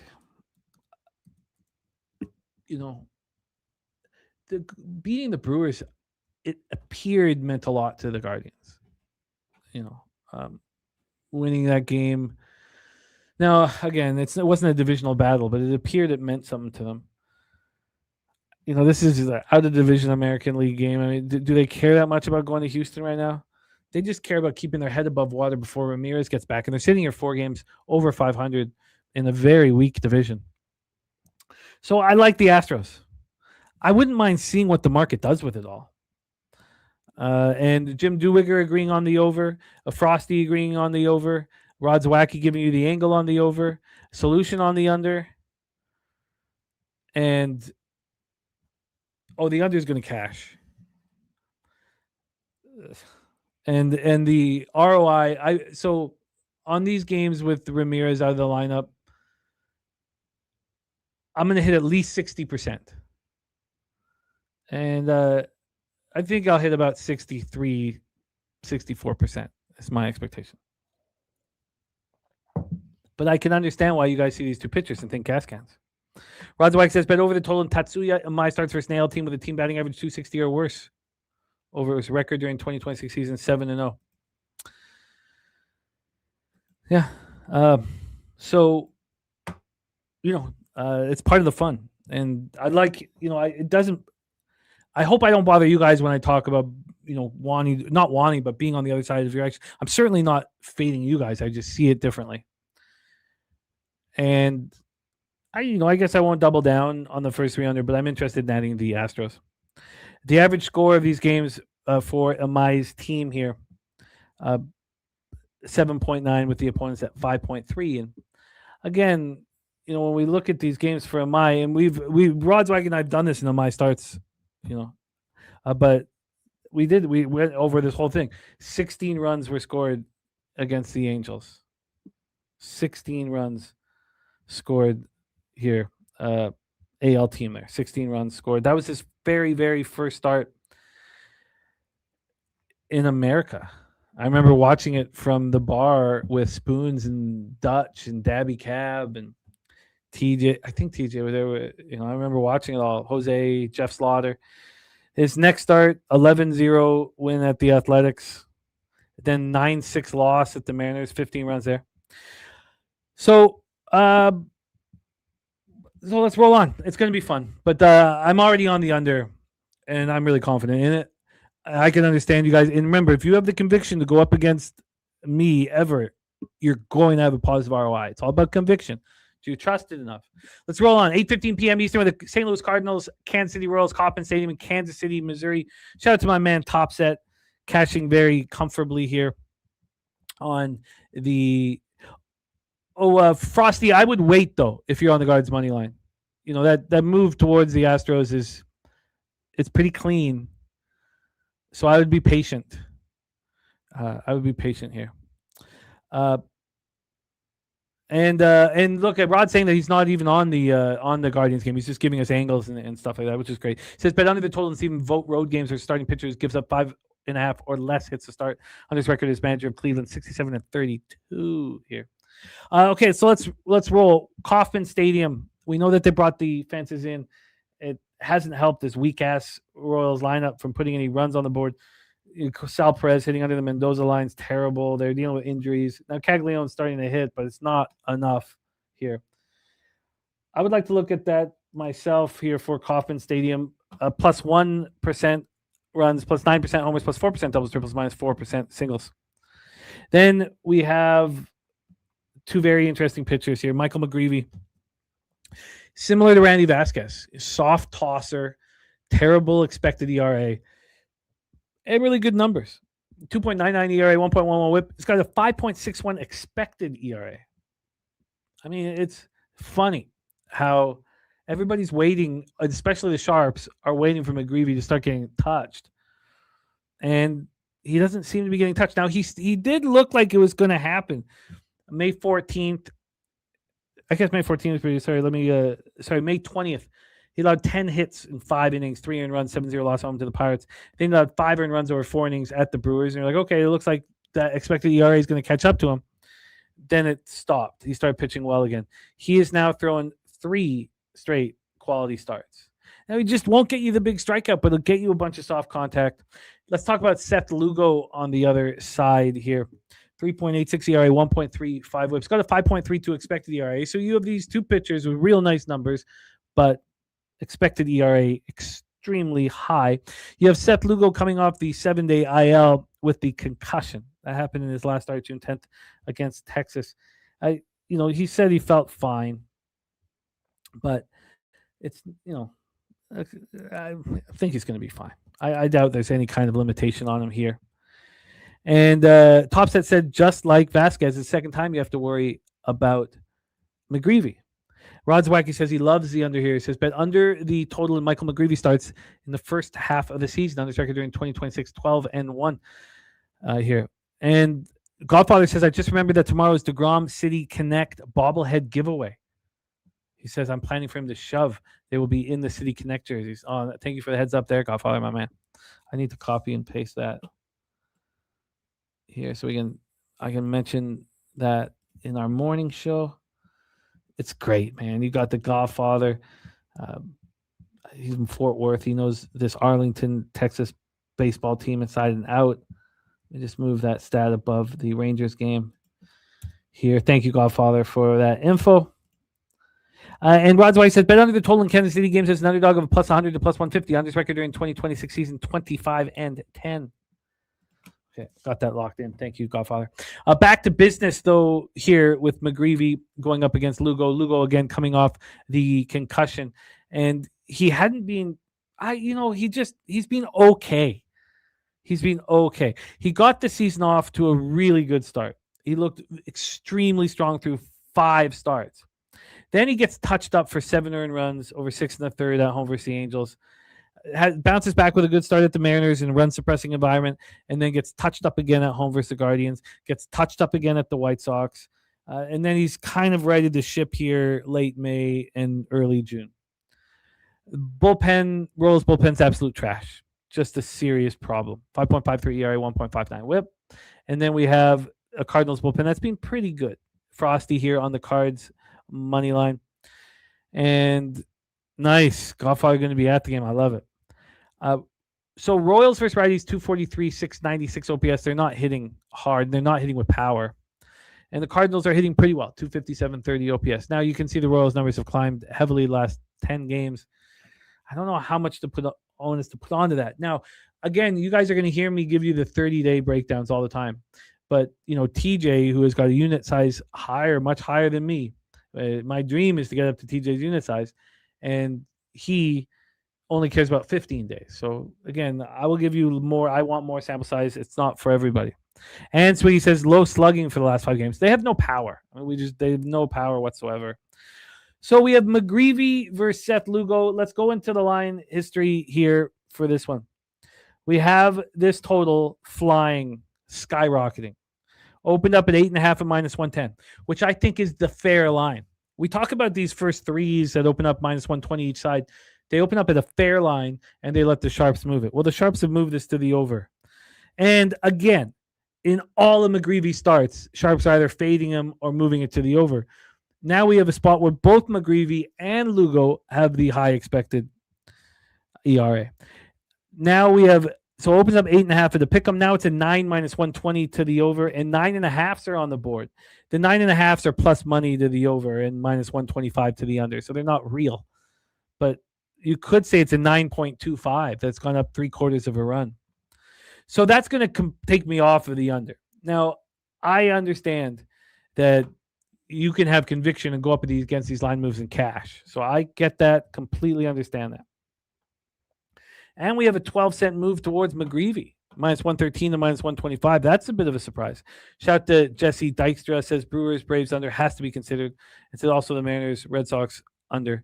I think that Brewers, Braves under has to be considered. I agree. I'm a little concerned at how low of a price Mizorowski opened up at, and I'm a little concerned about what the Brewers are doing against lefties because they're destroying them. But I hear that. And Top Set's now off this first 3 under. I can't. When the market does this. Now, again, Rozwacki can give you a couple angles and say, this is why I have the conviction. And when he does that, I imagine he's going to get paid a lot. Also, Dewan saying Bobby Witt got hurt tonight, too, and left the game. Very important. Thank you, Dewan. I didn't know that. Very, very crucial information. So, let's take a look at the price difference for first 5. And, oh, shit, we've already been here for an hour and a half? Oh, no, I'm going way too long. Sorry, guys. Sometimes baseball takes so long. I got to keep it closer on that clock. So here we go. For the price difference, that's what I want. I want price difference here for this Royals game. We have the Royals right now at plus 108. And first 5, they're minus 104. Wow. Did you expect that with the line moving towards the Cardinals? That it'd be Lugo that'd be the one that they're after? That is true. Thank you, sweetie. That is true. Wow. Well, this game is going to take time for me. I've really got to gun peel some more layers and let this market marinate. I am surprised. I thought this line would be moving towards McGreevy. But I guess they're saying that it's the Royals bullpen that's the problem. Wow. Okay, let's roll on. 8:40 p.m. Eastern. Next spot on the board. Pittsburgh Pirates 38-37, 18-18 on the road. The Colorado Rockies 28-47, 14-20 at home. We are at Coors Field, which means offensive conditions. Plus 37% runs, plus 28% homers, plus 23% doubles and triples, and plus 21% singles. We have Bubba Chandler going up against Kyle Freeland, the soft tossing lefty. I close my eyes and I could put Kyle Freeland's face on, I don't know, Phil Niekro, Joe Niekro, Jamie Moyer. But he's only like 30 or 30. He's much younger than I imagine. I imagined him, barely making it out to the mound. Going up against Bubba Chandler, the young Bubba Chandler, who's not been very good this year. 4.76 ERA, 1.38 whip. He's got a 4.19 expected ERA. There was a time where I was watching Bubba Chandler closely, and I was saying, fade him, fade him, fade him, fade him, fade him. And it hasn't really stopped. He's looked better these last 2 starts. June 7th, 3-2 loss at the Braves, 2 runs over 5 1/3, 7 Ks, 2 walks, looks much better. And then follows that up with a nice start at home versus the Marlins. So 2 runs over 5 2/3. So he's pitching better. And then, Bubba Chandler has never pitched. I mean, I don't even need to look it up. He's never pitched in Colorado. I mean, the kid's 23 years old. I mean, he did have 4 starts last year. I mean, what are the odds that he's pitched it? I'll have to check it out because I'll feel like such an ass if I say something that's not correct. Let's just go to his splits really quickly here. Bubba Chandler splits. I know he hasn't done it in 2026. Let's get 2025 up here. Sorry, it's taking a second. I got too many things open. Let me just. Okay, it's whatever. I'll wait. And Jim Dewigger is on the over 11.5 here. Okay, here we go. Bubba Chandler. We got the splits coming up. So I don't need to look at 2026. There's no way. 4 starts in 25. You think one of them would be in Colorado? No, he did pitch against Colorado and shut him down. That was last year. So Bubba Chandler's never pitched in the thin air of Colorado, and he's going up against Kyle Freeland, who's been terrible. 7.98 ERA, 1.70 whip. He's got a 6.06 expected ERA. Thank you for the heads up, Frosty. Pirates traded Joey Bart to the Braves. Thank you. I'll look into that. And Friday, free bands, Diamondbacks minus 160, 2-unit banger here. Get this copied and pasted here from our guy, Dougie Wise. So back to Freeland, he's been absolutely terrible, just awful. He got the season off to a really good start, which was fascinating. Then he had shoulder inflammation. He went on the IL. That was April 12th, officially April 15th. He comes back April 28th, and he just starts getting annihilated. 4 earned runs over 5, 6 earned runs over 4 in the third, 6 earned runs over 5, 7 earned runs over 3 and 2/3. 3 earned runs over 4 and 2/3 at home versus the Rangers. And so we're like, okay, remember the Rangers weren't hitting lefties at all, and the market kind of indicated that he was going to pitch well there. I know because I pushed fading him on the -1 line. Then his next start, 8 earned runs over 4 innings at the Dodgers, and that was my cognitive bias. After watching him pitch well against the Rangers, I thought, the Dodgers weren't hitting lefties at the time. I thought he could pitch well there. I mean, again, watching all these games, you're going to have biases that are going to negatively affect you. They're not going to help you. They're going to hurt you. I've always been jealous of the cappers who put their model in and don't watch the games because there's things that aren't in their head. There's pitchers that they don't hate. There's batters that they don't hate. There's teams that they don't hate. Yes, Solution. Got to be a Gage Jump fan, man. Got to be. So then we have Freeland's last couple starts. He bounced back slightly versus the Brewers at home, which was a surprise. And then he gets lit up at the A's. I just got the message from Ronnie Crawford that not only is Dougie Wise free bands banger on the Diamondbacks, but the shotgun play of the day from Ron Crawford is also on the Diamondbacks. And I had them queued up, but just wanted to talk it out. So let's talk about this spot here. We know that both bullpens are absolute trash. The Rockies are hitting righties so hard right now, which is a shock. 263, 802 OPS. Pirates are hitting lefties. It was just righties before. Now it's lefties too. Top Set says, feels like we should bet the Pirates -1.5 live when they're down 3. So let's get into the line history here for this one. We have no movement on the money line. -130 opener for the Pirates sitting here, -130. We'll take a look at the price difference first 5 to full game. And then we have a 12.5 total dropping to 11.5. That's a fascinating move to the under. Who would have thought that this would move to the under? And then we're going to look at price difference. At this point, I'm always a little uncomfortable in Rockies games. Look, I mean, Feltner's been getting this paid. There's certain spots that I do feel like we have value. I don't know if I can say that here with this one. So, and we don't. Here we go. So we have the Pirates -131 full game, and first 5 -133. I mean, they're not even saying that Bubba Chandler is an advantage here. I think anytime I want to back Kyle Freeland, I should just stay off the game.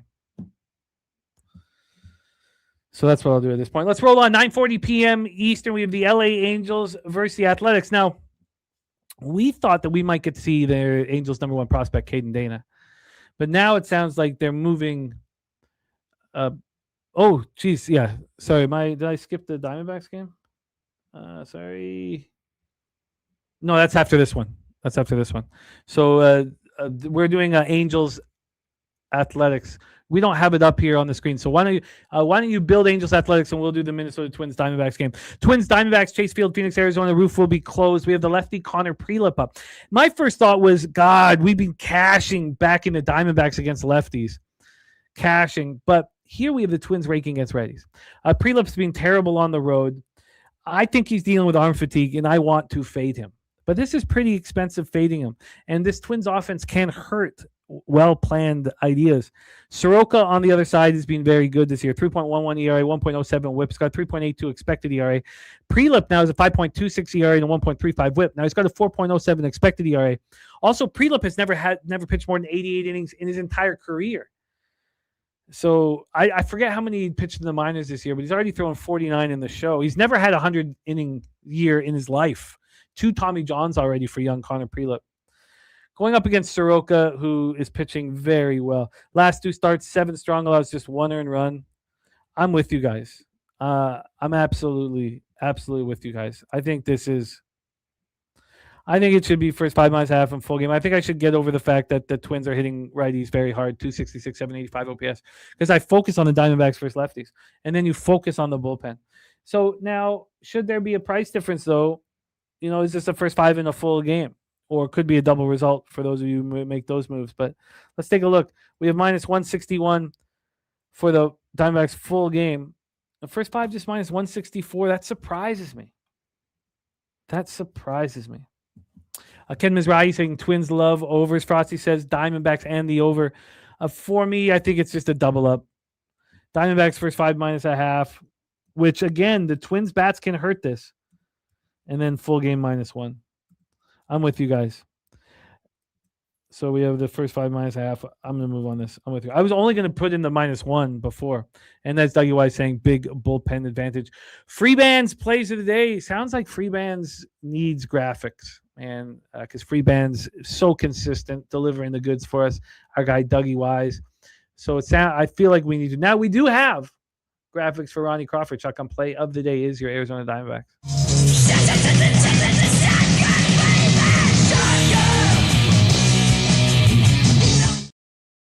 All right, let's roll on here. We're gonna circle back now to the Angels Athletics game. So we thought it was gonna. I was hoping to see Caden Dana, their number 1 prospect, but he had a really bad bout of mononucleosis and he's all messed up. So he's not going to be pitching here. So we're going to at this point. Oh, can you go back to that Angels Athletics one, Sweetie? There, I guess it's messing up, but I'm going to talk about it here quickly. We could just. However you want to manage that. I know it doesn't seem to be loading here. So Jeffrey Springs is going to be on one side, and it sounds like Jose Soriano is going to be on the other side. Now, Soriano, I think, is going to have problems in these conditions. And we don't even know if he's going to be healthy enough to go. Obviously, it cost me fucking money today. I would have rebet it had I had the chance to and knew what the hell was going on. Springs will be pitching is what we expect. We expect Springs to be going up against Jose Soriano. Let's talk about Springs. 5.13 ERA, 1.32 whip. He's not being very good this year, and he's been getting crushed his last few starts. June 3rd, 4 earned runs over 3 2/3 at the Cubs. June 8th, 5 earned runs over 5 innings at home to the Brewers. And then June 14th in Summerlin, 6 earned runs over 4 innings versus the Rockies. I mean, he's just been getting absolutely annihilated. Now, the Angels aren't hitting lefties at all. 232, 689 OPS. And you're seeing that with Gage Jump. Now, maybe they'll find Springs easier than Gage Jump. And the A's are hitting righties, but they're not hitting with power. And the Angels do have a bullpen advantage. We haven't said that ever about the Angels all year, but their bullpen has increased rapidly. 3.50 ERA. Now 1.41 whip over the last 30. But you can see their bullpen's being so much better. I don't think we should put too much in the A's poor bullpen numbers. And, when we include today's statistics to what we've got compiled, their numbers will go down because I only use the last 30 days. This is going to take a little bit more time, but I want to fade Soriano. It feels like Springs should just be faded. And we have a 10 up for the total, which is a little lower than I would expect. We need some confirmation on Soriano. We need a couple different things. So we'll wait on that. The lines are just coming out now. Let's roll on. Next spot on the board here is our second to last game. We got to move quickly here. So let's roll. 10 p.m. Eastern, Baltimore Orioles, LA Dodgers. We're at Dodger Stadium in Los Angeles, California. Let's talk about Chavez Ravine to get started. Dodger Stadium minus 5% runs, plus 6% homers, minus 5% doubles and triples, and minus 5% singles. We have Trey Gibson. By the way, I don't remember Kyle Gibson retiring last year. I have no recollection of that. Trey Gibson has been pretty good in AAA. He's not been good in Major League Baseball. Trey in AAA 3.55 ERA. He's got a 1.53 whip, but he only allowed 3 earned runs over 38 innings. He was just walking too many batters. And he is not – so he was getting strikeouts in AAA. He's not getting strikeouts in the show. 5.91 ERA, 1.59 whips. Got a 6.62 expected ERA. 12 strikeouts and 13 walks. That's not the K-to-walk ratio that will give you a job in Major League Baseball. Over 21 and a third. They've had him out of the bullpen. He started the last 2 games. He started his last game, 9-3 loss at home versus the Padres. He looked terrible. It was fascinating that this line moved towards the Orioles immediately when it came out. We've had a 10-cent move to the under, 9.5 minus 110 to 9.5 minus 120. But there was this move immediately, and it continues. Oh, I guess no, it's just been sitting there. So this move from the Orioles from plus 180 down to plus 154 after about an hour and a half. So that was a minus 200 to minus 170. Now it's come back 10 cents to minus 180. And honestly, what up, DC Capper? It's great to see you, man. Dougie Wise says he's hearing Scooball might get traded to his boys in blue. Yeah, we've heard that too. Where supposedly the Brewers are heavily involved and want him. But yeah, we've heard that too. And the rumor though that we have here is the top two teams to get Tariq right now are the Yankees and the Brewers. And I heard that interview was yesterday. I heard it yesterday. And then it's the Dodgers. But again, look, Dodgers, they got cash. So Trey Gibson looks terrible. Now you could say Roki Sasaki looks terrible. He got destroyed in his last start at the White Sox. I want to back him. I think this is a great price for the Dodgers. I don't understand it though. And I feel like if I don't move on the Dodgers as soon as possible, we're going to wake up to a minus 220. The Dodgers are minus 185 full game, minus 184 first five. I can get the Dodgers minus half, minus 131. Why wouldn't I want to do all of this? I don't know why I wouldn't want to be involved in all this. Topset says first five over is where he's at. My first thought process is that it just feels too easy. And these totals that feel too easy, they don't always get there. So that's my first thought. Can't you compare this really easily? Top set to the White Sox Yankees total today. That one opened up at 9.5. There was a 22-cent move towards the under when the line came out. Here, there's been a 10-cent move towards the under, and then there was buyback. During the day. I just something just feels those ones that just feel so easy make me extremely uncomfortable. Rodswag says bet against Baltimore road games on the run line when playing against a top level team, winning percentage over 62%. The Baltimore record during 2026 season 0-8. Rodswag says average score of these games were Orioles 2.8, opponents 9. Look, I don't care. I care very much. I don't want to say I don't care, but do you think that this line is moving towards the Orioles because Roki Sasaki just allowed 7 earned runs and is being questionable throughout the season? And the Orioles are raking right now. Shout out to Dabby Cab in the house. So look, I think that I should just bet the Dodgers and be square and deal with it. I really do. And with the hope that we wake up tomorrow and this is back to a minus 220, which we shall see. Frosty liking the over here in this one. Let's roll on to our final spot on the board. Boston Red Sox, Seattle Mariners, T-Mobile Park in Seattle, Washington. We have Ranger Suarez on the hill going up against Bryce Miller. T-Mobile Park is always run suppressing. Not so bad, Friday. Minus 8% runs, plus 3% home runs, minus 14% doubles, triples, and minus 7% singles here. So not as run suppressing as we've seen. We have Ranger Suarez, 3.21 ERA, 1.17 whip, got 3.45 expected ERA. He was dealing with hamstring tightness. It pulled him from a start on May 3rd. He didn't go on the IL. He just missed the start.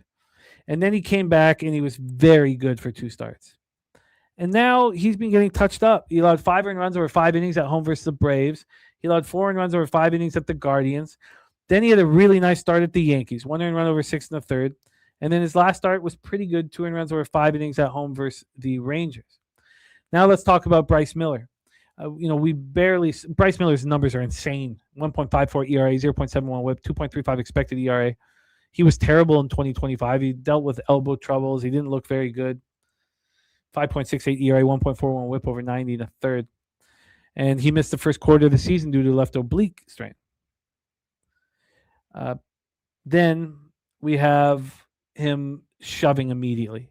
First start May 13th. I mean, he's not allowed more than 2 earned runs in any start yet this season. He's been very, very good.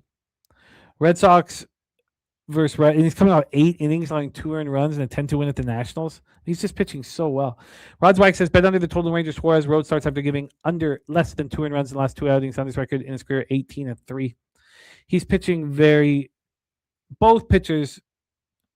Well, Suarez has turned it around over the last 2 starts, and Bryce Miller has been outstanding.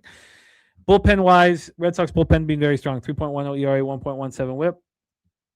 They, of course, somehow lost. I mean, Durbin not coming in to catch that foul ball or help his catcher was shocking. Just watching his catcher buckle, getting swept by the Blue Jays, then flying across to Seattle, Boston, Seattle. I mean, this just team feels like a team that's about to walk the plank. Mariners bullpen has not been very good. 4.12 ERA, 1.31 WHIP. So we have Rod Zweig says, oh yeah, bet under the total in that one. Okay, so let's get in. So Red Sox are hitting righties. I don't know how they're doing it because you watch their games and we don't see it, but 265, 749 OPS over the last 30 days. And the Mariners are hitting lefties, but hitting lefties with no power whatsoever. Let's get into the line history here for this one. We have a 7. And it's opened up minus 115 to the under. Now it's minus 120 to the under. I'm looking at a 6.5. There's a 6.5 here. Now 6.5 is minus 125 to the over and plus 105 to the under. But they're a very, very low total. And the weather isn't so bad. We haven't seen a move towards Miller. This one opened up minus 126. Now it's minus 125. And then when we get into here we go. Now when we get into the price difference, we have the Mariners minus 123 full game and first 5 minus 130. So slightly favorite here. Rod Zweig says 8 of the Red Sox last 9 games as underdogs have gone under the total. Yeah, I mean, the total's appealing. The under is appealing. It's like that Rangers total. It's very, very low. It's very expensive for a reason. I'm interested in them. I'm going to spend some more time after. I would like to wax longer on these games, and we just are trying to keep these shows shorter rather than like old days, 5-hour shows. But okay, let's do a review of all action here in Major League Baseball. We're going to very quickly go through the other games. We'll spend more time on them. I promise we'll spend more time on them tomorrow. We'll roll through things tomorrow. But I came in here with Cleveland, Houston under 8.5, minus 115. There are cappers on the other side of it. Rod Zweig gives some really good angles why he's on the other side of it. And I know that Frosty and others agree. And then I'm on the Rangers first 5 minus 0.5 at minus 107. I want to study this Jays-Cubs game. I want Ben Brown. I just can't figure out why it took so long for us to be able to bet it.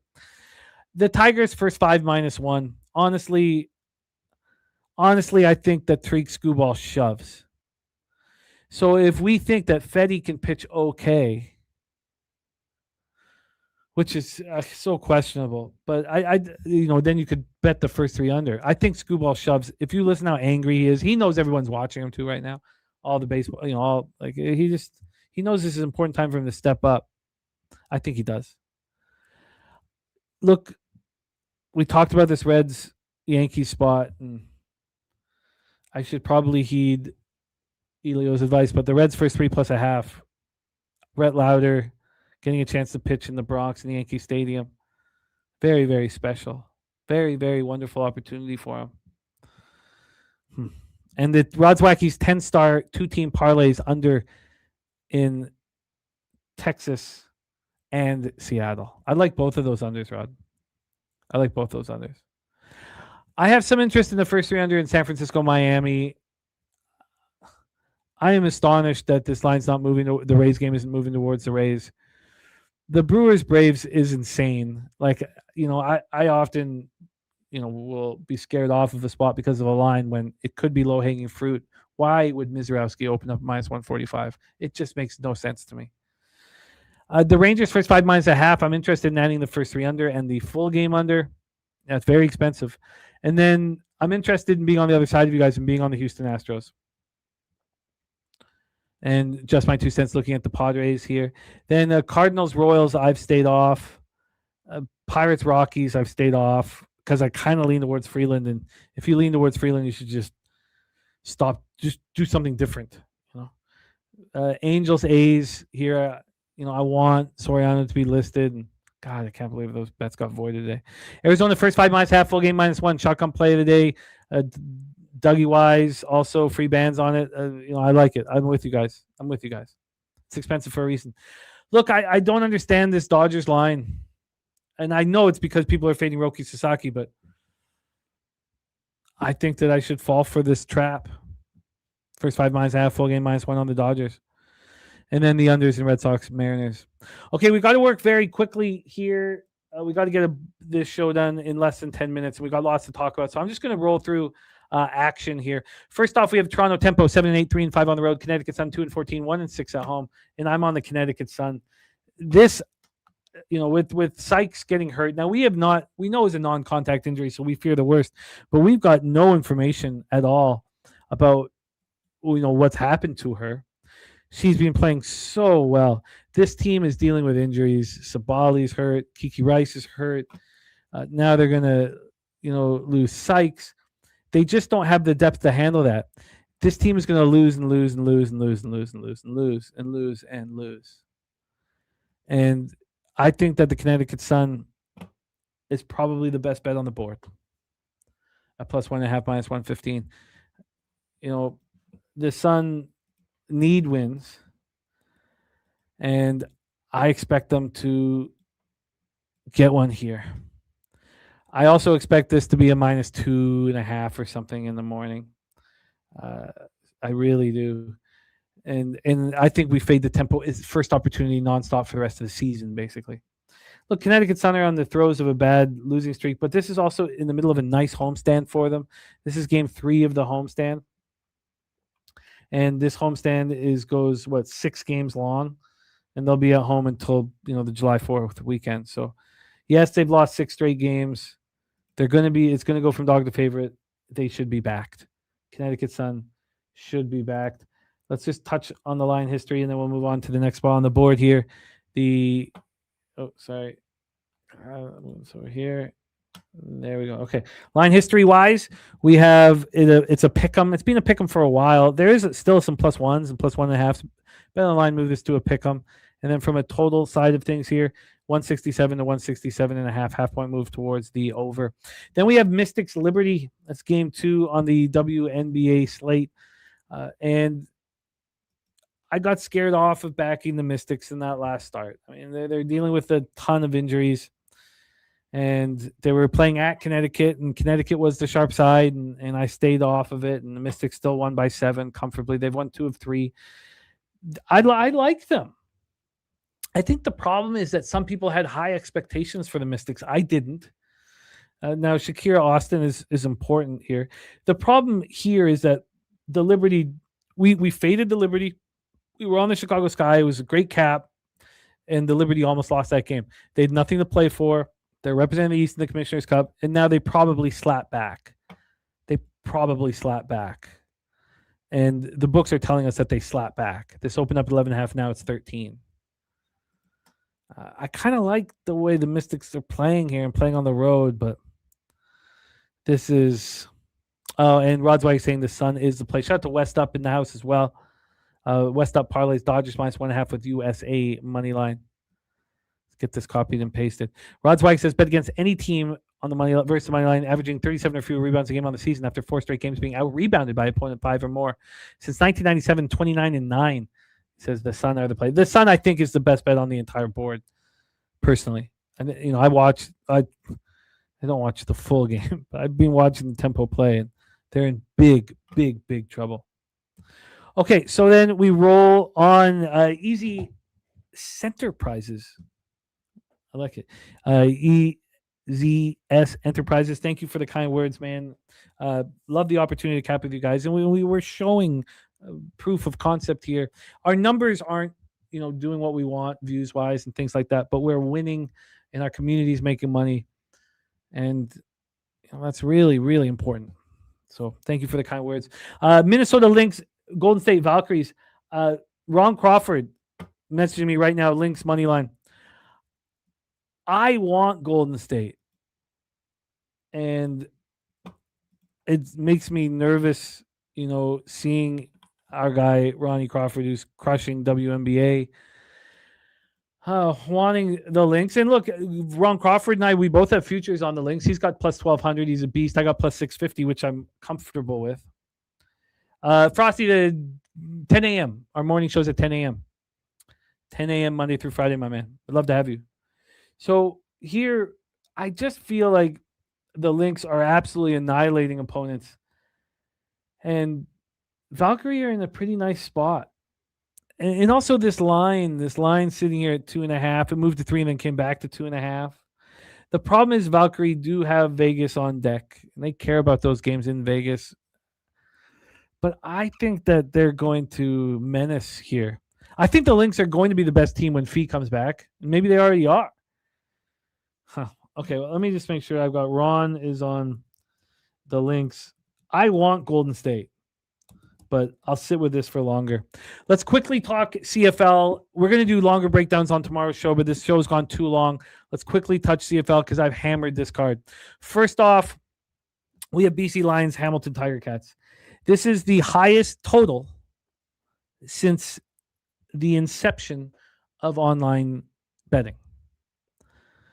And so that, for the CFL, it goes back to 1997 online betting.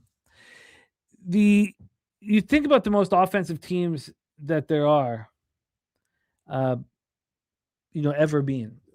People talk about the Dougie Flutie's 97 Argos. The highest that total they've ever had was a 54. This is by far the highest total we've ever seen before. And everybody's still hammering overs, and they have all the stats as to why they're hammering overs. Now, we have new timing rules and the 35-second clock starting right away as soon as as soon as the whistle's blowing on the end of the last play. And so there's been a 6% increase in offensive plays per game. Every game I thought had gone over. I guess the one Elks game, when they beat Ottawa, went under. One game's gone under. Every single other game's gone over. And these were the two best offenses in the league last year. Lions put up 31.1 points per game, and Hamilton put up 29.2 points per game. Let's go into the line history here for this one. And again, we're going to have to move very quickly through these, but line history-wise for this one, we have the Ticats opening up as a dog at +1.5. Now they're a favorite at -1.5. From a total standpoint here, we're at a 59. I see 59.5s. I also see 58.5s. Bet365 moved it from 58.5 up to 59.5, and they brought it back to 58.5. And these games all are going over. Every game that Hamilton's playing is going over. When Hamilton plays BC, it all goes over and over and over. These two teams have played 5 straight overs. Every single game of the last 5 between the Ticats and the Lions has gone over 58 points. The Lions have cashed 8 straight overs in Ontario. The secondaries are terrible. Now, the BC Lions are dealing with 2 very important injuries to their wide receiving core. And I will not allow the highest total by far in CFL history to come. And every article and everybody's still moving on the over and saying, look what's happened these last 5 games. No, the market's going to correct itself. And everybody's going to lose their shirt on overs. And I'm on the Tiger Cats. And this is scary because, Ronnie Crawford's on the Lions. He thinks this is a letdown spot for Hamilton. But I don't think so just because they lost their opening game. Yes, they went into Winnipeg and beat them. But how good is Winnipeg? We don't even know yet. I'm on the Tiger Cats money line. I'm on BC Hamilton first half under 28.5. And I'm on the full game under 59. If I had waited a little bit longer, I could have got a better number. We have Jim talking about Hamilton's weather. I thought it was pretty good. I didn't think it was that windy. Yeah, it's when at kickoff it'll be 16, but then it quickly goes down to 12 during the game. So I didn't think it was that big of a deal, but let's roll on. Next spot on the board here, we have Toronto and Ottawa. And this was a game we talked about briefly off the top of the show. And so there's a couple things happening here, and we see this in a few games, 2 games. But here we have Ottawa coming off a bye week, right? That's not always being helpful for these CFL teams for whatever reason. I can't explain why teams are being poor off buys. I mean, we know the psychological laziness maybe, and getting away from the facility for a little too long. And Toronto's now playing back-to-back road games. But for me, Chad Kelly looked very good in that first start in 580 days or something in Montreal. He looked very good. 28 of 46. Now, maybe that's not the completion percentage that you'd be looking for, but 445 yards, 3 touchdowns, and 1 pick. Tyler Common looked excellent. Kevin Mittal as well. They each went for over 100 yards. But this is the reason for me here. It's Ryan Dinwiddie. He had been the coach and in charge of everything for the Argos for a long time and was let go. And now he's coming off of a bye and he knows everything about the Argos. But the more I sat with it, look, I don't really like the fact that Jake Meyer was chosen over Drew Brown just because I think it could upset the group. I'm not sure if it has. Also, the Red Blacks played that first game that lost to the Elks without Greg Bell. He's expected to play. Bell was phenomenal last year for the Ticats. Toronto is 1-7 straight up in their last 8 road games.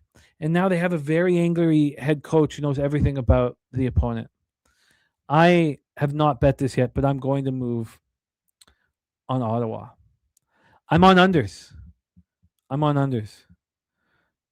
the first half under 27.5 and the full game under 54.5. And we got to put a bow on the show. So I'm just going to keep rolling through these CFL games for you guys here.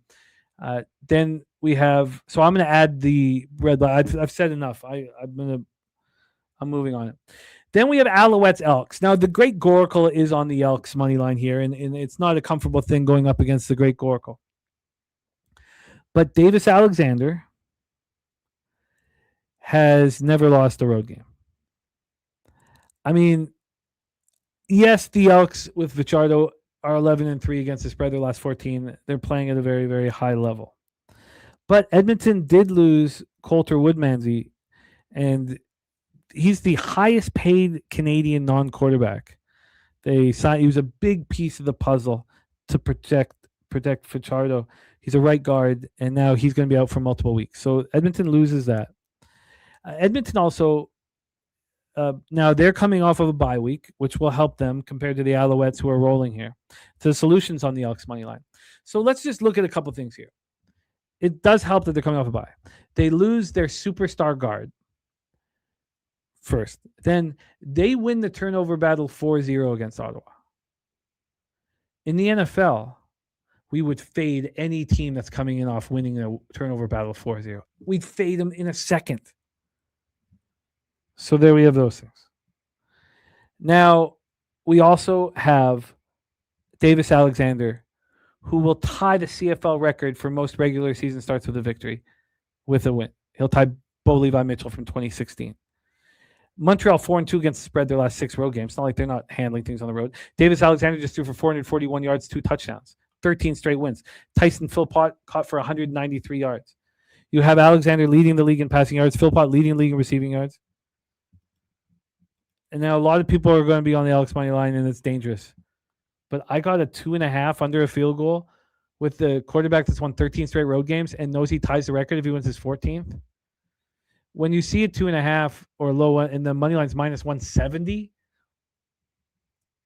So look, I'm on the Alouettes. I'm on the Alouettes here, and I'm on unders again. Montreal Edmonton first half under 26.5. Montreal Edmonton full game under 52.5. One thing that's not being talked about in anything I've read or anything I've seen is Edmonton's weather on Saturday. I'm just astonished that no one's talking about this. It's heavy rain. It's rain all day. The rain starts at 7 a.m. Rain showers 7 a.m. Full rain at 10 a.m. Full rain showers at 1 p.m. Light rain at 4. Light rain at 7. And then full rain again at 10. So Jim Dewey says Owls have won the last 4 Commonwealth, make it 5. So I'm on unders and I'm on the Owls. And I just heard from Ronnie Crawford that he's with me on this one. I love that. Okay, so then we have our final spot on the board here. Rough Riders, Calgary Stampeders at McMahon Stadium in Calgary, Alberta. And we have issues for Saskatchewan. They lose their defensive back Roland Milligan Jr. and their safety Nelson Lacombo to injury. So a rookie's coming in to start a halfback, defensive back, Juju Hughes, and then Jackson Ford's coming in to at safety. Jackson Ford's coming in at safety to replace Lacombo. Those are big losses for Saskatchewan. Big losses. Now the question is, how bad are the Stamps? Because Vernon Adams, both quarterbacks looked very good. And Vernon Adams, one of the things they were talking about, so we have the Stamps coming in off a bye week. They lose their first game at home. They have a bye week and then another game at home. It makes me want to back them. and I didn't at first, but Big Play VA was very good. And the commentators were saying that it's the best he'd ever looked in a loss that they'd ever seen. Like, he was playing very, very good.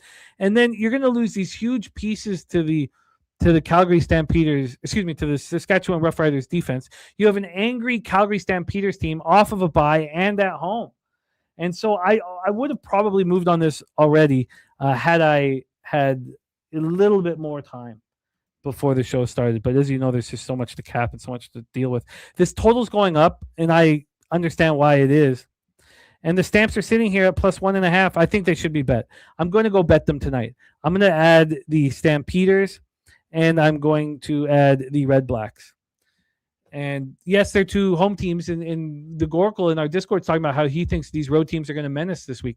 So, not everybody's on my side here. But I'm going to be on the Stamps. And I want to maybe put a little bit more time into ensuring that they're just not bad. I mean, they looked so improved last year, and I think that Dickinson can press the right button. So those are my ads. We had a long show today. We got to put a bow on the proceedings. Thank you guys so much for supporting us here at Pub Sports Radio. It would have been a winning day, but I did not realize that Soriano was not pitching. Again, I could have just listed Gage and not Soriano, but I just fortunately just had them both listed. Damn.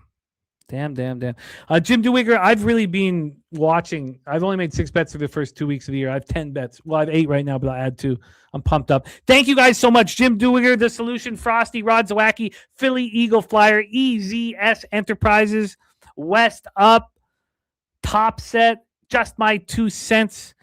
Thank you guys so much for all of your support. It means a ton to us. Let's go get this money. Ken Mizrahi, great to have you rock with us as always. The Solution, thank you guys. Let's go get this money. I'll see you guys at 10 a.m. Thank you to Swiggy on the 1s and 2s. Let's milk these bookies, man. Leche. Hey, los bookmakers. Milk that shit. It's easier to sleep in the black. When you're losing your ass and feeling so, you know what to do. Tune in to Pub Sports Radio. Easier to sleep in the black. It's easier to sleep in the black. It's a roller coaster ride, you're gonna catch a bad beat. No problem, keep your head up and just bet the spreadsheet. It's easier to sleep in the black. It's easier to sleep in the black. All thanks to Jeff Slaughter, these shows have our backs. POD's always rolling, especially the stats. Easier to sleep in the black. It's easier to sleep in the black.